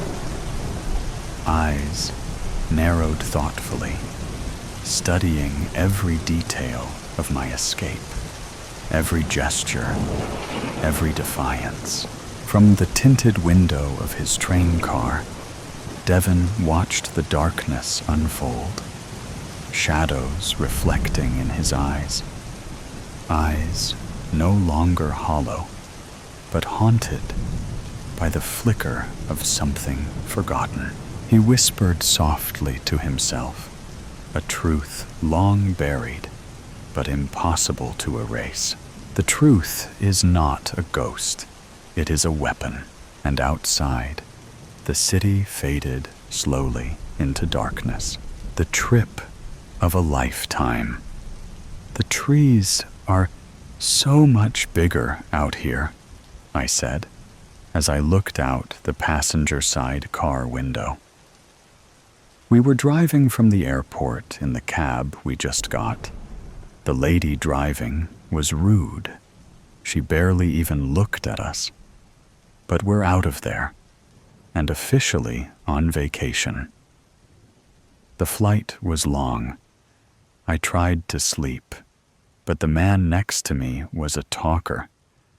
I'm too nice, my girlfriend says, but that's what keeps the world a better place. Besides, the man kept buying me drinks, which is why I'm looking out the window. I might hurl, and greener. This place is beautiful, says Kenny. We're finally in the Pacific Northwest. Our bags are packed, and we're headed to Mat Hood. We have a week out here, and 4 days spent in the mountains. Kenny has family out here, so we're staying with his aunt the first night. And then we're off to breathe that crisp forest air. We made it to his aunt's house. She was so warm and welcoming. I felt right at home. After a nice meal of homemade beef stew and a shower, I was ready for bed. I bid them good night, and off I went, fast asleep in no time. I woke up in a panic. The room unfamiliar. Where am I? I thought, as my senses start to adjust. There's a soft buzzing coming from the fluorescent lights above me. My arms and legs are secured to this hospital bed, it seems. But this doesn't feel like a hospital. It's too cold. I try to move my head, but that's secured too. Hello? I call, but no answer. Hello. Again silence. Suddenly a man is standing above me. He covers my mouth as I go to scream once more. Shut up! They'll know you're awake. And then they'll make you forget. You mustn't forget. It's not safe. Run! Something pokes me, and I'm out again. I awake in bed, extremely well rested. It's 6:00 a.m. What a crazy dream, I thought, as I smelt the coffee. I jump out of bed and run to the kitchen, where Kenny's Aunt Gloria is standing in her long silk lavender-colored nightgown and matching slippers. She seems so frail, yet strong and intimidating at the same time. A soft smile forms as she bids me good morning. Ken's not up yet, but you're more than welcome to join me for some bean water, she says with a chuckle. I follow her outside to the patio. The air is fresh and moist, the coffee warm and delicious. You can see the sun glisten off the morning dew as the birds sing their welcome to the day. It sure is nice of you to let us stay here, I say. Kenny and I have been planning this trip for a while now, and I'm so excited it's finally happening. You two boys, be careful out there. I hear stories all the time about hikers going missing in those woods. These aren't like the mountains you have on the East Coast. These are real mountains, inhabited by really big creatures. I'm sure you've heard of Bigfoot. She says. I chuckle. Ha, Bigfoot, please. He's just a myth. If Bigfoot is real, then I hope I see him. He'll take a photo and become rich. Gloria shook her head and looked deep into her coffee, almost as if she was trying to see the bottom of her cup through the black liquid it now held. Like I said, just be careful, please. It's now 10 a.m., and we are on our way to the mountain. Gloria let us use her car since she doesn't drive anymore. She's 75 now, and hasn't driven since she was 70, and got lost driving home. They found her a day later, parked in a parking area 15 miles from the house. We made it to the mountain after about 2 hours of driving, and we couldn't wait to get on the trail. As we loaded up our packs, Kenny and I discussed our route, where we would stop for water and lunch breaks, where we would camp, and which streams we will pass, so we know where to collect water when we get low. All said and done, the trail up and down the mountain shouldn't take more than 3 days, but we're taking it slow since we haven't done a mountain of this caliber before, so we planned for 4 days. We're hiking Timberline Trail. It passes 3 major landmarks and has snow runoff year-round, so finding water shouldn't be a problem. In total, it's just over 41 miles. We're all loaded up and ready to start our hike when I realize I left my trekking poles at the airport. They must have fallen out of my pack. Just find a stick on the hike. It'll serve the same purpose, says Kenny. I mock him, but I know that's what will happen. Easy for you to say. You didn't forget anything, but he did. The compass. Well, how are we supposed to know where we're going now? I ask. We still have a map, and the trails are marked. It'll be fine, he says in a not-so-reassuring voice. We've been walking for hours, and I haven't seen a single soul. It's day 2 in the woods. The first day went by so fast, but now the excitement and newness has worn off. The woods are long and damp, flora as far as the eye can see. No roads, cars, people. Hey, are we on the right path? I ask. Yeah, we should be coming up on Cloud Cap in about 5 more miles. Ken responds. I don't believe him, though, and my body hurts. It must be from sleeping on the ground. And I kept having the dream about the guy telling me to run. Maybe that's just making me paranoid. There, see? I told you we're going the right way. That must be Cloud Cap Inn, exclaimed Ken. As I stumbled over the hill, I saw what appeared to me as an abandoned shack in the middle of the forest. "I don't think that's it," I yell, but Ken was already sprinting towards the front door. "I call first, shower," he yells as he enters the doors. I approach the building cautiously, examining the weathered cedar shakes, the broken shutters hanging from the windows. How is this place still in business? I thought. I push open the heavy oak door, and inside, the place looks immaculate.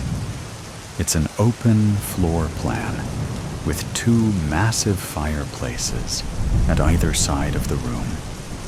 The carpet covers the hardwood floor, and drapes cover the windows. I look to the front desk. It's the man from my dream. "I told you to run," he says as a loud bang comes from the room upstairs. Kenny screams, "Bang!" Then silence. I run as fast as I can up the stairs, skipping 4 steps at a time. I take a left. The hallway goes on forever. Which room did it come from? "Kenny!" I yell as I'm racing down the hallway. I hear no response. "Kenny!" Again, nothing. I ran downstairs, and there's no one around. The doors are locked, and I can't get out. I try for a window, but they're boarded up from the inside. I ran back upstairs and tried those windows, but to no avail. I'm trapped. But how? Why? Just as I ask this, I hear a noise coming from the stairs. I turn around, and there I see it. Kenny's body, 2 gunshot wounds. "It must feed," says a voice from the other end of the room. I turn to look. "Gloria?" Bang. My knee is on fire. I cry out in pain as the creature appears. I look into its bright yellow eyes, soulless and empty. Its teeth big and sharp. Lips stained with blood. "Why Gloria?" "Because I love him," she says, as she points the gun straight at me. "And he loves me." Bang! I fall to the ground. The world seems blurry. I see the smoke coming from the barrel of the Smith & Wesson. I see Kenny stand and take the gun from his aunt. Just as my eyes close for the final time, I should have ran. The end, wing woman. God, I hate flying. I look out the window of the 747, so foolishly boarded in my rush to get cross-country as quickly as possible. We are flying through some dark clouds, so there is little to see. The old, familiar fear rises in the pit of my stomach as I try to push it back. I have to maintain myself. Don't start to panic. Nothing's going to happen. I try to flood myself with calm, even as I'm white-knuckling the armrest. The 4 Jack Daniels I had before the flight aren't working. The plane is shaking a little bit. I get it. I am a nervous flyer myself. The stranger next to me smiles reassuringly, but her voice doesn't sound nervous at all. I never liked it and avoid it whenever I can. Cars or buses are safer. She chuckles. You do know that's Not what they say. Who says? The experts, of course. You can't trust them. What makes them experts anyway? My face feels raw and flushed. Am I turning red? Well, they say flying is much safer than driving. Thousands dead every year from cars, but no fatal plane crashes in the United States for several years now. She's trying to calm me, but I've heard it all before. Don't believe a word. I know. I've heard all of that. But it just takes one plane to crash, and over 100 dead, just like that. What if it's this plane? I can feel it shaking. Is my voice trembling? I don't want her to notice and think I'm a coward. Hell, I am afraid. It's embarrassing for her to see it. Her face shows concern. Or is it contempt? I'm not sure. She's middle-aged, but still in good shape. And pretty. It's all right. Don't worry. Planes do all kinds of different things in flight. A little shaking is perfectly normal. I fly quite a bit, and no, you must think me a real loser for being so frightened, and you're so calm. Oh, I'm not calm, just a good actress. She teases. What's your name? Charles? But my friends call me Charlie. Well, Charlie, I'm Rachel. But my friends call me Rachel. She smiles and extends a slender hand because my hand is sweaty and a little shaky. I hesitate momentarily to return her handshake, but overcome my reluctance. She doesn't seem to notice or care about the condition of my hand. Where are you headed? I ask. To Dallas. I have a job in marketing, so I do a fair amount of traveling, but I still understand the nervousness. Never feel quite calm till the plane touches down and stops moving. I can't tell you are nervous at all. Like I said, Charlie, I'm good at acting the part of a calm, cool, and in-control flyer. Perfected the part, you might say. How about you? Where are you headed? Family crisis. My mom is in bad shape, and I have to head to a small town about 100 miles outside of Dallas and get there quickly. Otherwise, I'd never be on this death trap. I smile, trying to make a little joke of my fear. Sorry to hear that, Charlie. I hope she gets well soon. So do I. But the doctors say the odds are against her. So this might be my last visit. I have to tell myself that as long as there is life, there's hope. God, I'm sorry. I lost my father about a year ago. It's horrible to go through. Our conversation is interrupted by a few particularly bigger bumps than the previous ones. After the shaking stops, her demeanor seems to change, and she sounds a little different when she resumes talking. Charlie, I feel bad for you. Not only are you having to deal with your mom's illness, but then you have to brave this shaky flight. I thought you said a little shaking was normal. Well, a little shaking at times is normal.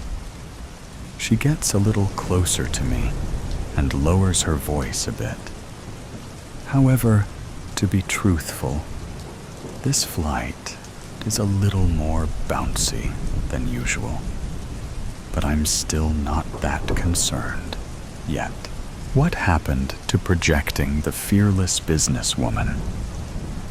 My fear level is rising again. Sorry. I guess I just feel more comfortable with you. I usually sit next to people who are totally fearless. They will hide stoically through the bumpiest of flights, showing no emotion, while I am churning inside, but still projecting my calm exterior. But with you, I can be real. It's liberating. Her slightly moist hand finds mine and squeezes it slightly. It's comforting to have a fellow passenger reveal her inner anxiety to me. We are companions in fear, friends of anxiety. Don't worry. It's nice to know I'm not the only one.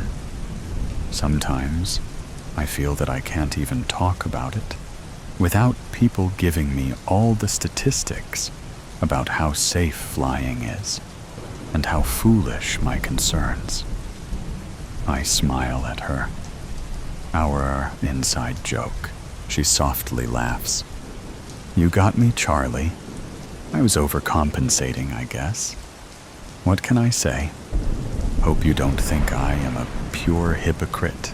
Hypocrite? Heaven forbid. Just a good actress. Oh my, Charlie. Flattery will get you everywhere. She bravely says, but her hand pressure gives her away. More ups and downs, and more bumping now. Worse than anything before it. Quickly, the fasten seat belt's lamp comes on, and the captain's voice comes over the loudspeaker, telling us we are experiencing a little unexpected turbulence, but there is nothing to worry about. Talk about acting. Do these guys train in how to project a confident and reassuring voice? Or what? I'm not believing him at all. There's got to be something wrong. Otherwise, why the seatbelt light and message from the captain? Why the ever-increasing bumping? The engines don't sound right at all. This isn't how engines should sound. Are they cutting out? Losing power? Are we losing altitude? I look over at Rachel. There is fear in her face now. Our sweaty hands are in a death grip. I'm so glad she's here with me. The night the engines died, the passengers of Flight 227 had just completed their meal. The cabin buzzed quietly with the clinking of silverware, an intermittent laugh, and the faint sound of rustling newspapers. Ordinary, routine sounds that masked behind the fragile facade of safety, the horror that loomed just beyond. A stewardess laughed at a joke told by a passenger. A man in first class swirled his wine, enjoying the final sip. Suddenly, the intercom crackled to life, its static sibilant as a snake wrapping its way around the unwitting passengers. Then the voice, calm, deliberate, but with an unnatural solemnity, as if the captain was reading his own obituary. Ladies and gentlemen, this is your captain speaking. A moment of silence, just enough time for apprehension to germinate. I need to inform you of an issue. The words hung in the air, like an executioner's blade, poised to drop. The atmosphere changed instantly, as though an unseen presence had blown a chilly breath over the cabin, permeating every crack and crevice, wrapping around each traveler like invisible fingers clenching into a fist. Talk stalled. Laughter died. to be succeeded by tense silence, as though the whole aircraft had sucked in its communal breath. The pilot went on, his voice strained with shame, but shaking under the burden of the nightmare he had created. In my hurry to leave Charles de Gaulle Airport, I failed to adequately monitor our fuel levels. A long, ragged pause ripped through the intercom, as though he was fighting to get out the words. I am ashamed to say this. I know I have let you all down. A hollow, uncomfortable silence fell over the cabin, choking the air like an invisible hand squeezing against each chest. The pilot paused to catch his breath before continuing, his voice cracking under the strain. Since we have been flying for a long time, our destination could be beyond our reach, since we may lack sufficient fuel to get there. The finality of his confession hit the passengers like a physical blow, drawing the air out of the cabin as though the aircraft itself had inhaled a gasp of horror. Some cried out loud. Others were paralyzed, their hands clenching armrests so hard that their knuckles whitened, as though through sheer force of will they could halt the unstoppable. A man grasped at his chest, his breathing shallow and fast, the first spasms of fear gripping his heart. The aircraft, once a sanctuary of order and technology, was now a prison of uncertainty. A metal coffin cutting through the emptiness at 500 miles an hour. Every flashing light, every jolt of turbulence seemed to foretell disaster. The whispers of fear were growing louder, building into a jarring buzz of terror.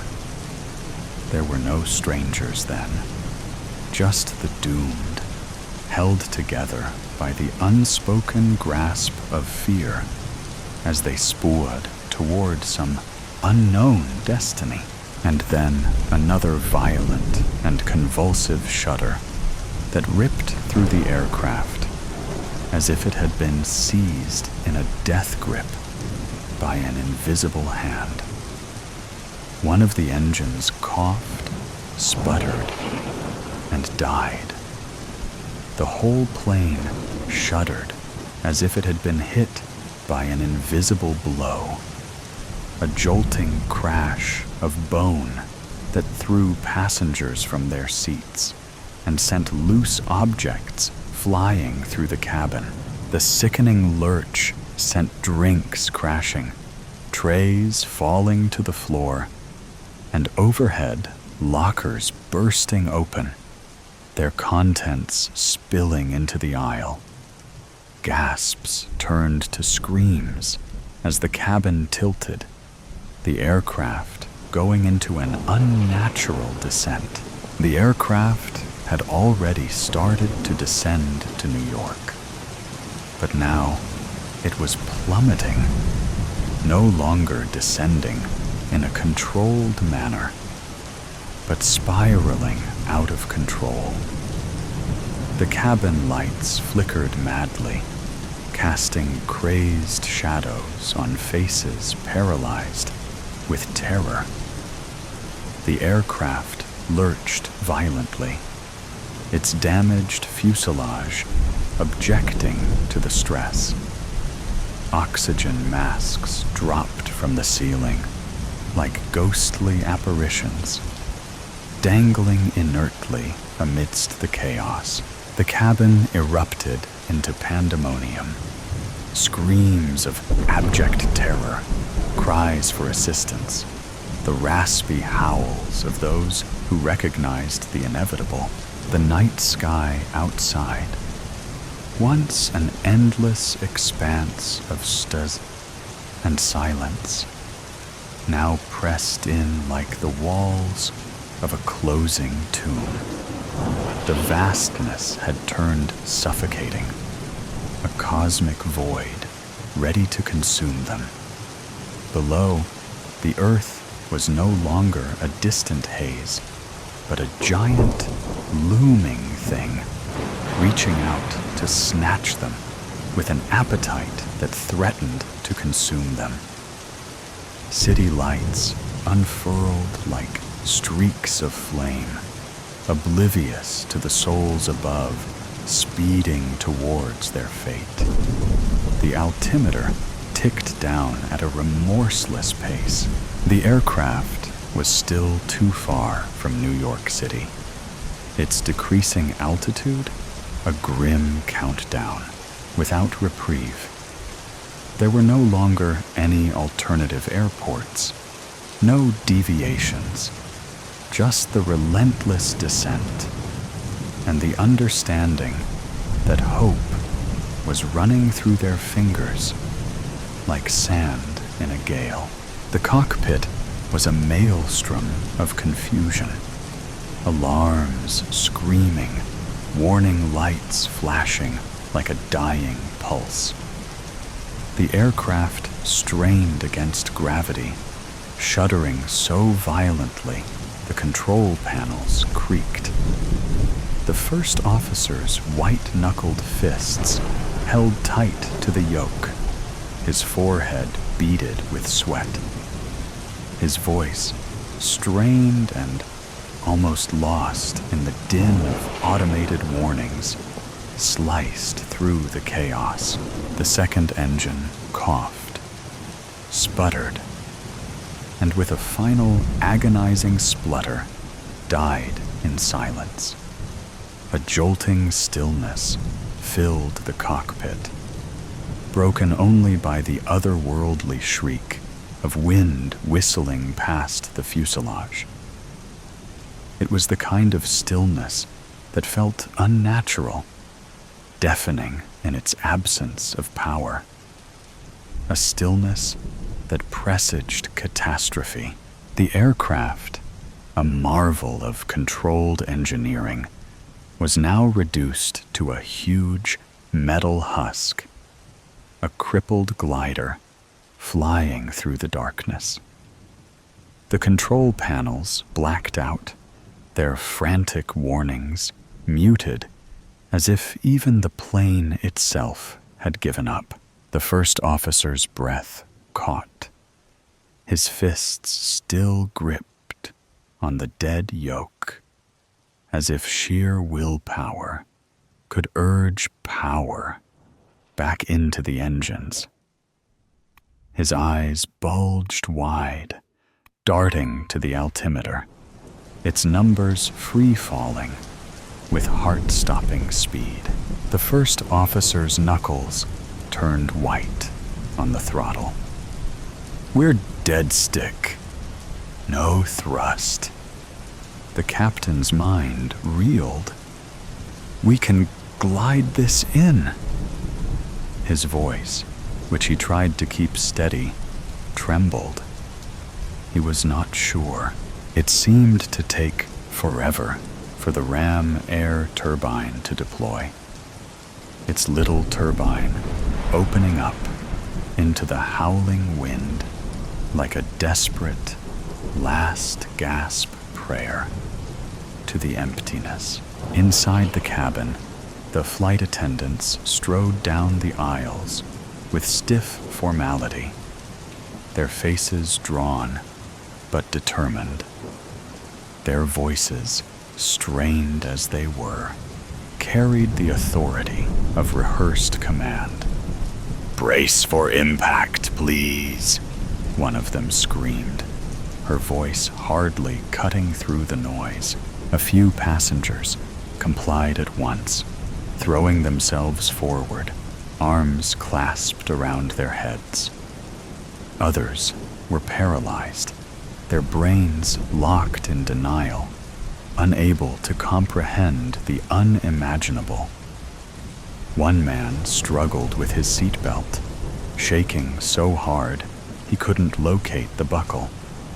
A woman clutched the armrest so hard her fingernails cracked on the plastic. The emergency lights strobed feebly, casting eerie shadows that twitched on faces contorted in terror. People shrieked, a loud, grating cacophony of terror. Some embraced their loved ones. Others slapped hands over their faces, screams muffled by the deafening quiet of the plummeting plane. A flight attendant, holding onto the back of a seat for balance, mouthed frantic reassurances no one heard. The aircraft vibrated heavily, the fuselage complaining in protest to the strain of its powerless plummeting. Unsecured items flew around the cabin, bouncing off chairs and people. Each passing second seemed impossibly long, as if the fabric of time itself had rent asunder under the threat of disaster. The captain gritted his teeth, his hands trembling over the controls. The glide of the plane was erratic, its path a hardly controlled plunge into the emptiness. The cockpit echoed with alarms, relentless, screaming their warnings in a cruel mockery of hope. Smoke from the failing systems wreathed through the dim light, the acrid scent of burning circuits searing his lungs. And then, out of the spinning darkness, out of the turmoil, he saw it, a faint, glimmering glow in the distance, cutting through the blackness like a sliver of salvation. New York City, runway lights, a fragile lifeline quivering in the fog, teasingly distant. But could they reach it? Or was it an illusion, a mirage in the final few seconds before extinction? The first officer's breath caught, his heart racing in his throat, as his eyes locked onto the gleaming light ahead. We might make it, after all, he whispered, his voice trembling with a faint, desperate hope, as though saying the words aloud could make it so. But beneath his words was the unspoken fear, the knowledge that they were still at the mercy of gravity, the wind, and fate itself. But they hadn't reached there yet. The trees rose like shattered black shapes, their gnarled branches reaching out greedily toward the plane, as if to pull it down into nothingness. He had seconds. His grasp of the yoke was vice-like, his knuckles white under the faint glow of the flickering gauges. The plane bucked in an irregular motion that was wild, turbulence and gravity resisting every movement. His heart throbbed in his head, but his mind was fixed in steel-sharp concentration. The first officer took a deep breath. Hold it just a little longer. The branches on top of the trees were closing in. The runway lights continued to flicker ahead, teasingly near, yet impossibly distant. They were on the brink of salvation or doom. One last risk, one last wild maneuver. With a violent tug on the controls, he went for the gap. The tops of the trees scraped the underside of the plane, ripping at the undercarriage. The sound of metal on wood screamed through the cabin, and then a deafening, bone-crushing bang. A merciless cacophony of screaming metal and bursting steel, as if the heavens themselves had fallen. The force of impact vibrated through the fuselage, seats ripped from their mounts, bodies tossed around like dolls, flames licked along the broken edges of the aircraft, illuminating the darkness in an otherworldly, flickering glow. A choking cloud of smoke rolled through the wreckage, its acrid grip tightening around every strangling breath of air. The ground trembled with aftershocks, debris still creaking and groaning in the burning wreckage. Then, silence.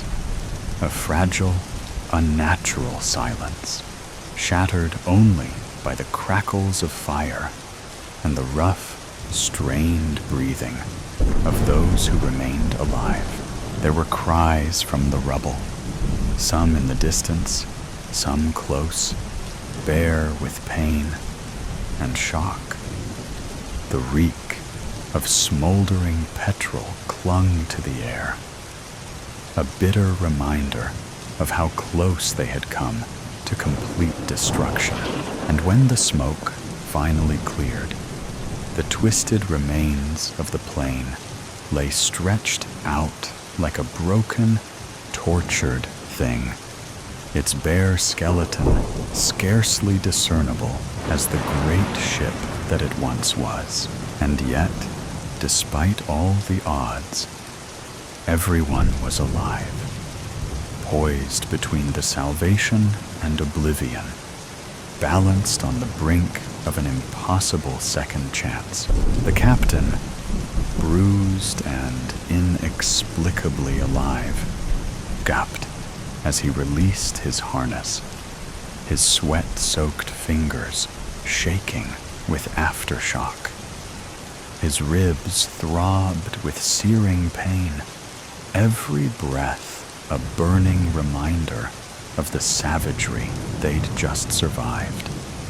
He hauled himself up, vision fading, the metallic flavor of blood in his mouth. The debris lay before him like the scene of a nightmare. Flames licking across scorched metal. The bitter taste of fuel and smoke choking the air. Remote, tortured screams resounded in his mind, together with the ringing that had not stopped since impact. His head reeled, replaying every mistake, every warning he had ignored. The shame of his failure weighed upon him, more oppressive than the wreckage that enclosed him. He had made a mistake that should have killed everyone. Nowhere to be found. Timothy, sit down and shut up. Don't make me tell you again. But Dad, I want to see how far I can jump. Sit down. But Dad, not here. Not now. Don't do this to me, Tim. The father exhales sharply, pressing 2 fingers to his temple. 3 hours. That's all he's asking for. 3 quiet, uneventful hours from Perth to Adelaide. No screaming kids, no feet kicking his chair, no running up and down the aisles. More specifically, could the one causing havoc please not be his own? Timothy crosses his arms, sulking. Flying is boring. Why couldn't they go somewhere fun, like Hollywood or Africa? Why did it always have to be Adelaide? Grandma would pinch his cheeks, and Dad would sit around drinking port with Grandpa. Their house smelled funny, and now he couldn't even test how far he could jump on an airplane. He shifts in his seat, eyes scanning the rows of passengers ahead.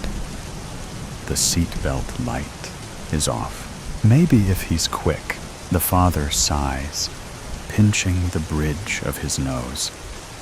Timothy, I swear to God.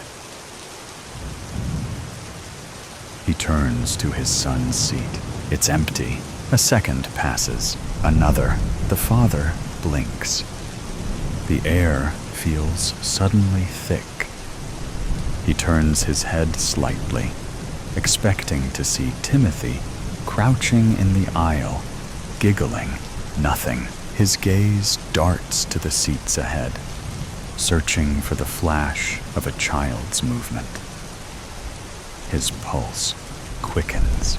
Tim, no response. The father unbuckles his seatbelt, scanning the cabin. Timothy isn't anywhere in sight. He grips the armrest, forcing a breath through clenched teeth. It's fine. It's a game. He stands up. Timothy, a few heads turn. A flight attendant passing by pauses. Sir, my son, he says quickly. He's not in his seat. She glances at the empty spot beside him. Perhaps he went to the restroom? No, he wouldn't. Not without saying something. Not without whining about having to go. The father moves toward the nearest lavatory, knocking hard. Timothy? No answer. He presses the button. The door pops open. Empty. A cold knot forms in his stomach. He checks the other lavatory. Then the one at the front. Then the one at the back. Nothing. His pace quickens. His breath turns shallow. He pulls open the overhead lockers, searching for... what? A hiding child? He doesn't know. He just knows Timothy isn't in his seat. Timothy isn't anywhere. He weaves through the rows, scanning every face, stopping at every child. No. No. No. The flight attendant approaches again, concern in her eyes. Sir, my son, he says, more forcefully now. He's missing. A ripple of murmurs spreads through the cabin. Another attendant joins the first. One of them touches his arm lightly.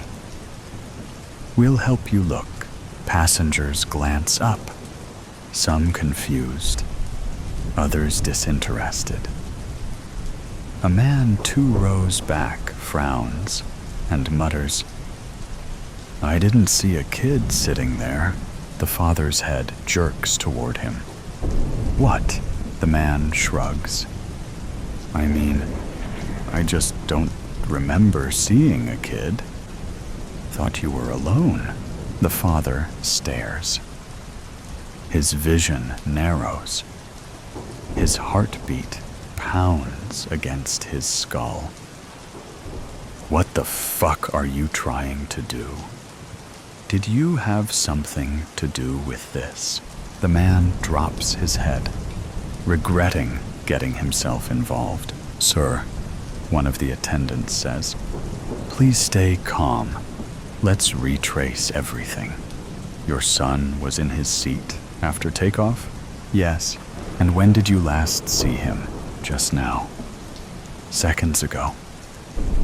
His voice is shaking. He doesn't care. I was talking to him. I turned away for 1 second, and he swallows. He's gone. More passengers are watching now. Some look concerned. Some exchange glances. The father scans every face, searching for suspicion, guilt, anything.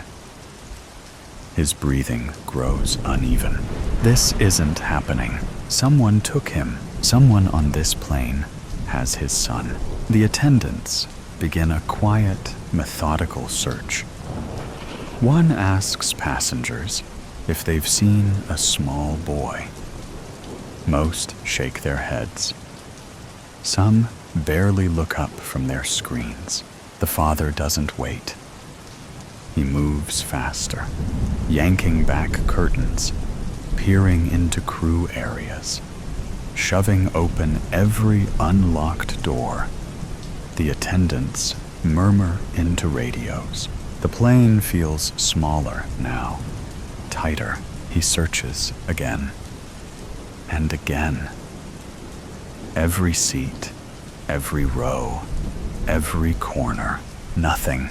His hands shake. His face is burning.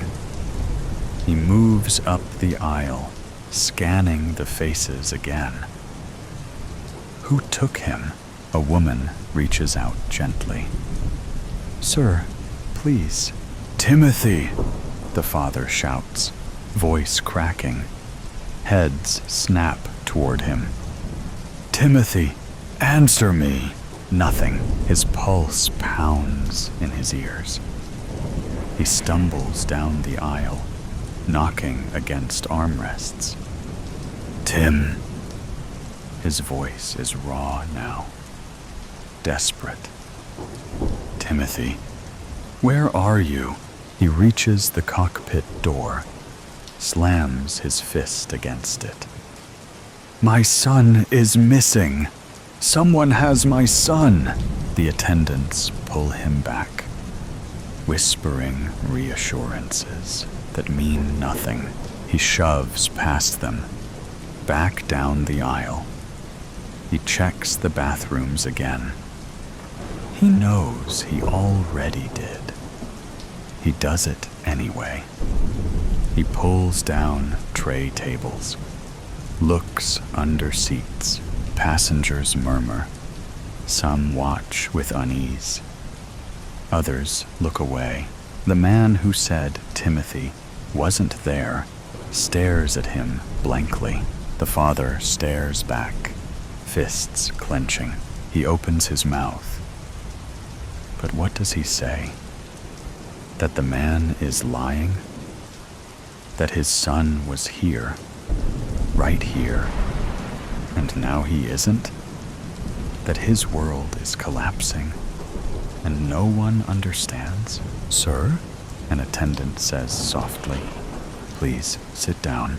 The father sways on his feet. His head is pounding. Then, a shift. A sensation. The slight pressure in his gut. They are descending. No, the plane is landing. His breaths turn shallow. He turns toward the window. The ground grows closer. No, no, no. He grips the seat in front of him. His knuckles go white. Timothy is still missing. The wheels touch the runway. The plane slows. The overhead chime dings. Timothy is still missing. The seat belts click open. People stand. Timothy is still missing. The doors open. Light floods in. Timothy is still missing. The other passengers are standing now. The overhead lockers are popping open. Timothy is still missing. They have their bags and pushing past him. Exiting the plane, Timothy is still missing. He is the last one now. "Sir, we need you to please exit the aircraft. The authorities have been alerted and are waiting to assist you in the terminal." Timothy is still missing. Where is my son? The yellow truck. Man, $6 for an ice cream sandwich? Highway robbery. Jack squinted at the menu, slapped crookedly on the side of the bright yellow panel truck. Perry's Ice Cream. Everyone had a restaurant on wheels these days. Knockoffs of famous characters grinned back at him with their dead eyes. He knew the actual products would be a deformed, melted version of the picture, and he found the irregular eyeballs and melting smiles to be unsettling. A nice, plain ice cream sandwich would hit the spot. Excuse me. Hello. Though the sliding sales window was open, Jack saw no sign of a vendor, even though the speakers puked out a chiptune version of La Cucaracha at top volume. Are you going to take my money or what? The chill from the freezers seeped out from the window. Jack leaned in a little further, noting the container of ice cream sandwiches that could be easily opened from his vantage point. He looked as far into the truck as he could see, then checked over his shoulder to see if he had an audience. The neighbors could be so nosy. With no one in sight, Jack quickly snaked his hand into the window, opened the container, and grabbed hold of a coveted ice cream sandwich. Should have been doing your job, ice cream man, he mumbled as he walked back to his house, mouth full of ice cream and perfectly soggy cookie. He casually tossed the wrapper into his neighbor Mrs. Crowley's yard. Mrs. Crowley was the sort of woman everyone assumed was a witch, and the local kids would egg her house each Halloween and dare each other to ring her doorbell and run. She was probably a very nice lady, but Jack didn't care enough to do anything about it. The yellow truck sat on the street outside Jack's house for hours, rotating through its jaunty but very limited playlist, which, Jack noted, recycled La Cucaracha far more than was probably necessary. Jack considered calling the police, but with his record and at least one warrant out for his arrest, he didn't want to call any attention to himself. Still, he was surprised that no one else in the neighborhood seemed to have called. In fact, no one else in the neighborhood even seemed to pay the truck any mind. The sky eventually darkened, and the street lights buzzed on. And finally, the truck shut off its pixelated musical loop and trundled away. As night settled in, Jack, not wanting to lose the sweet and ill-begotten taste of ice cream from his lips, didn't bother to brush his teeth before crawling into bed. His leg was missing. Jack searched around the house, tossing couch cushions and overturning tables, flinging plates and mugs from his kitchen cabinets, even checking behind the toilet just in case. But no leg. He licked his lips, tasting the smooth vanilla cream from his earlier treat. Jack's brain fought to make a connection between the ice cream sandwich and his missing leg, but the thoughts were foggy and nebulous. The opening notes of La Cucaracha floated into the room. Jack launched upward, sweat pouring from his face as he shook off the nightmare. He tasted the residue of the ice cream on his lips, then flung the clammy sheets off his body to make sure his leg was, in fact, still there.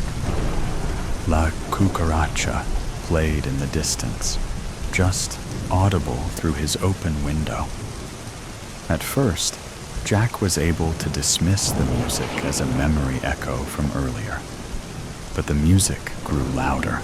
He lurched out of bed and towards the window, stopping to wrap his robe around himself so the neighbors wouldn't get a peek at his genitals if they happened to be awake, and also looking directly at his house. The familiar yellow panel truck was slowly turning onto his street, music playing at a volume just loud enough for him to hear clearly, but still retain a dreamlike quality. Jack had the strangest feeling. The headlights were aimed directly at him as the truck crept towards his house, an inching pace that was almost sinister. It was far too dark to see if a driver was present this time, but Jack assumed there was one. Jack shut the window, muting the noise just a touch, and tried to get back to sleep. The song slithered into his ears and brain, worming around and preventing him from falling back to sleep. He promised himself that he would give the driver a stern talking to in the morning if the truck were still parked outside his house. As the sun started to peak over the horizon, the music finally died down, and Jack stood in the window, watching the panel truck slowly crawl down the street. He hadn't bothered to grab his robe this time, but the fog of sleeplessness had settled over his brain. More than 1 cup of bitter, black coffee was necessary to get him ready for the ride to work. Slower reactions would make the commute more dangerous, he thought, snapping on his bike helmet. He cursed his revoked driver's license, unsteadily mounted the bike, and started pedaling. At each red light, Jack took a generous swig out of his travel mug, and by the time he sat down at his desk, he was wired. The sheer amount of coffee he drank that morning had agitated Jack's stomach, so he was looking forward to having solid food by the time noon rolled around. A little something to absorb all that coffee. He walked to his favorite sandwich shop, a tiny hole in the wall, a block or so down from his office. It was a checkered tablecloth affair, plus an easily accessible tip jar and an oblivious cashier, so he almost always broke even. The welcome bell chimed merrily as Jack opened the door, but the chimes didn't stop when the door closed. He paused, listening, then realized the notes formed a song. La cucaracha increased in volume, steadily, and Jack was too busy frowning at the noise to notice when the hostess greeted him. Sorry. Table for one, he told her, and she walked him to a booth by the window. Jack started to sit, but realized he could see the bright yellow panel truck pull awkwardly into the parallel parking spot directly in front of the diner. He sprang back, an odd fear clawing at his chest. Maybe a different table, he said. The hostess shrugged and pointed him to a table near the kitchen. Jack slumped down in a chair that still let him see out the window. The menu, still as maddeningly crooked as before, was fully visible from this vantage point. And Jack noted that though the sales window was open, no one was manning the counter.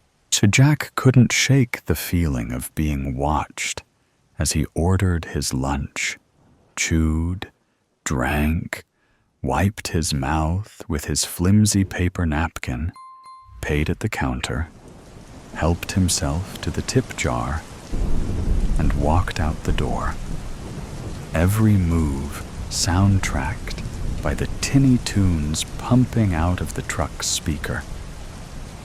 No one had approached the counter to buy an ice cream the entire lunch hour. His muscles relaxed as he walked back to his building.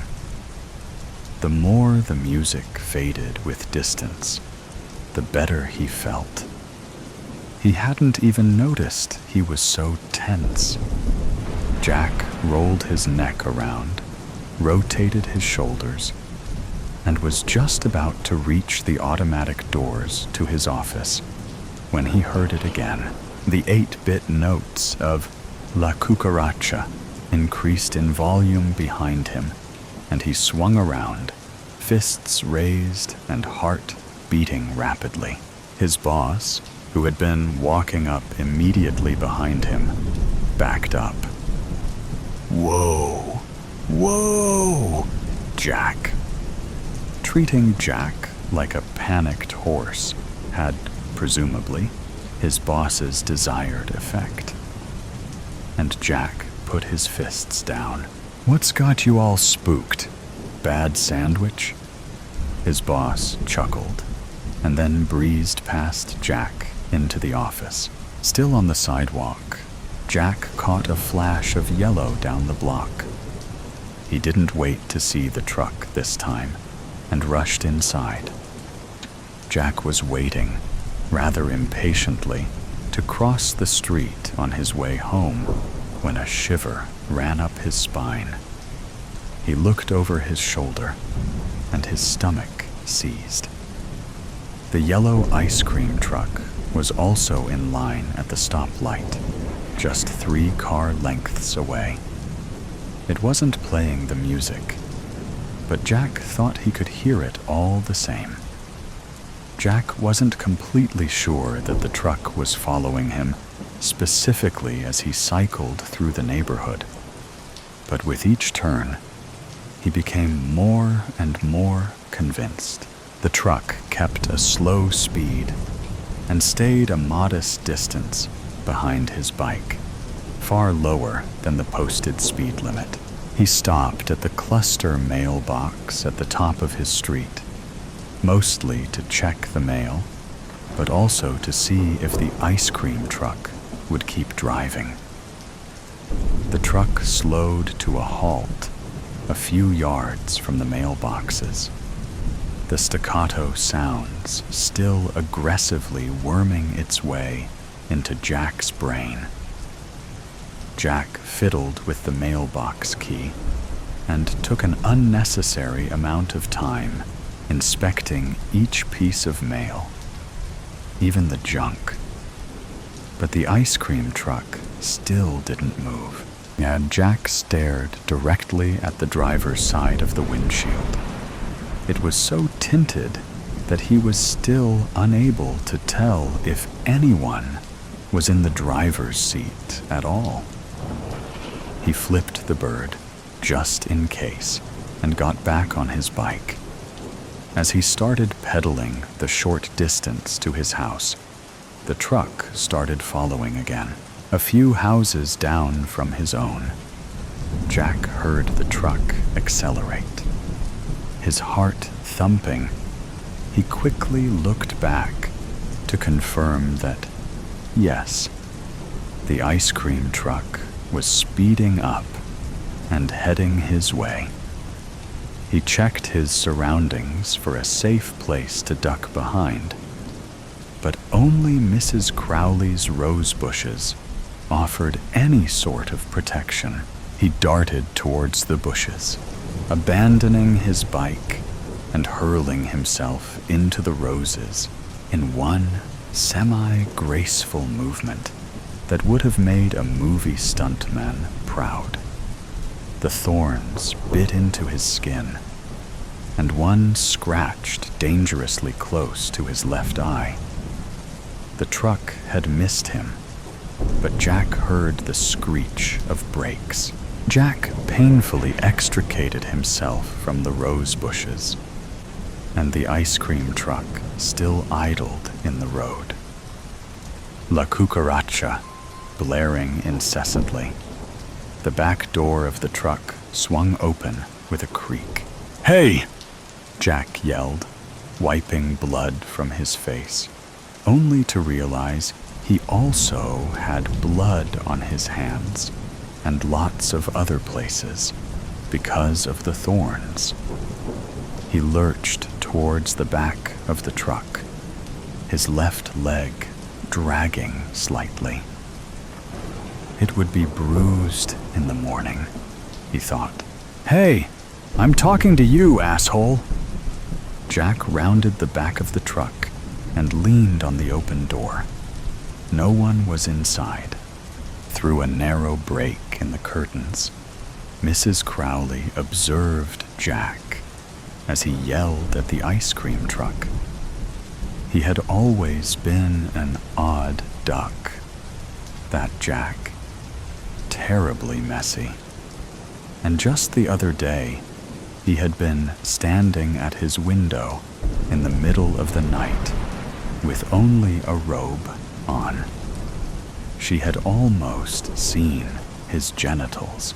Mrs. Crowley couldn't make out exactly what Jack was yelling, but she imagined it was full of swearing. He started to lean into the open back of the truck, and then, in an instant, he was yanked inside. Before his legs made it all the way across the bumper, the doors of the truck slammed shut with such force that Jack's left leg was severed at the knee. The bloody leftovers dropped unceremoniously to the pavement and rolled to the curb. High-pitched notes of La Cucaracha distorted with static, and the truck shuddered violently. Mrs. Crowley took a tiny sip of her tea and watched the menu sign spin as the truck convulsed. With one last tremble, the truck stilled and the spinning sign stopped. The music had changed, and so had the sign's content. "Perry's Hamburgers," it read. Still crooked, the truck slowly crept down the street, and she pinched her curtains shut. Cornflower blues. It always came at night. That night was no different in that respect. I had heard it lumbering around outside as the sun disappeared from the sky, the sound of scraping metal as it circled the house. I had always fought the urge to look directly at it, instead only catching glimpses of it in the shadows. If I focused, I could shuffle it to the back of my mind like a deck of cards. But those lonely hours, when night approached and my mind was no longer engaged by work or meaningless check-ins with the few friends I managed to keep, were the hardest. At first, the check-ins came daily, then weekly, then monthly, then whenever they had a free second to pity me via text. "Hey girl, you doing okay? Do you need anything?" I don't think any of them would have known what to do had I answered yes. I couldn't blame them though. Life goes on. For some people, at least. But anyway, the difference in this particular night was that I had decided to allow my mind to go to that place. No shuffling this time. Instead, accepting the cards that were dealt. Sometime after my 5th or 6th glass of Pinot Noir, I turned my phone off, placed it on the end table next to a stack of unpaid bills, pushed the dirty clothes to one end of the couch, and sank into the other end. Alone. It had been 12 months to the day since I lost my sweet boy with the cornflower blue eyes. Cornflower Connie, as I called him. Parents should never have to bury their children. Todd was completely shattered. He left me this past June. I had dropped to a rail-thin 99 pounds, and he said he couldn't stand to see me hurt any longer.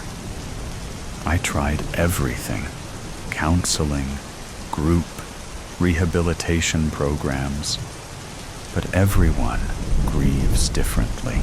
I guess Todd had to grieve alone. At some point, I nodded off, waking only to an unsettling silence, quickly realizing the noise was gone.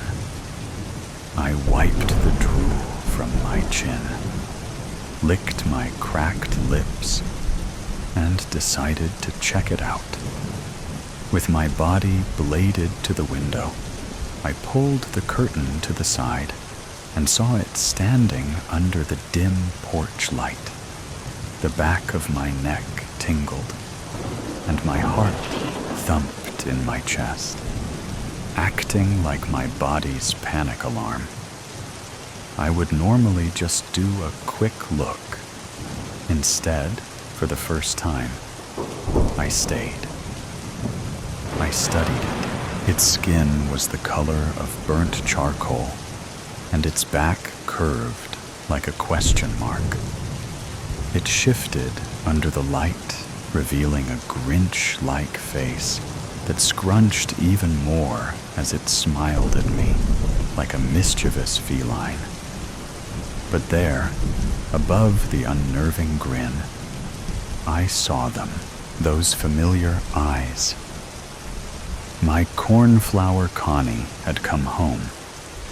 All I had to do was focus on those eyes. Don't you want to be with me again, Mommy? Let me in, and you can hold me again, just like you used to. What was I supposed to do? Of course, I wanted to be with him again.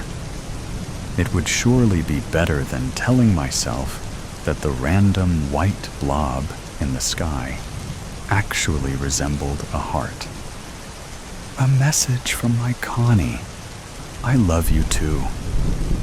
Yeah, you can convince yourself of almost anything if you believe it enough, and if you're sad enough, just like the cardinal that occasionally lands on my fence. Good morning, Connie. Thanks for the visit.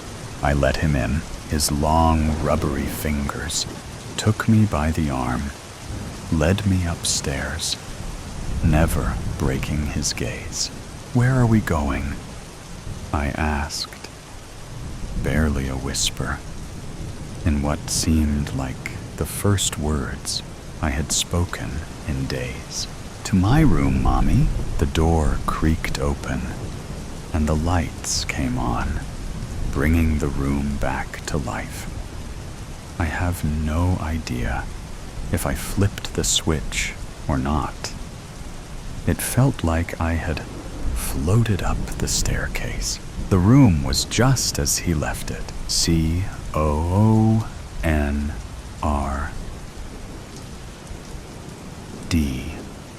colorfully stenciled on the blue wall above his big boy twin bed. Teenage Mutant Ninja Turtle sheets and comforter still ruffled from that night. a little over a year ago, when he stumbled into our room just before midnight. "Mommy, my chest feels weird," he moaned.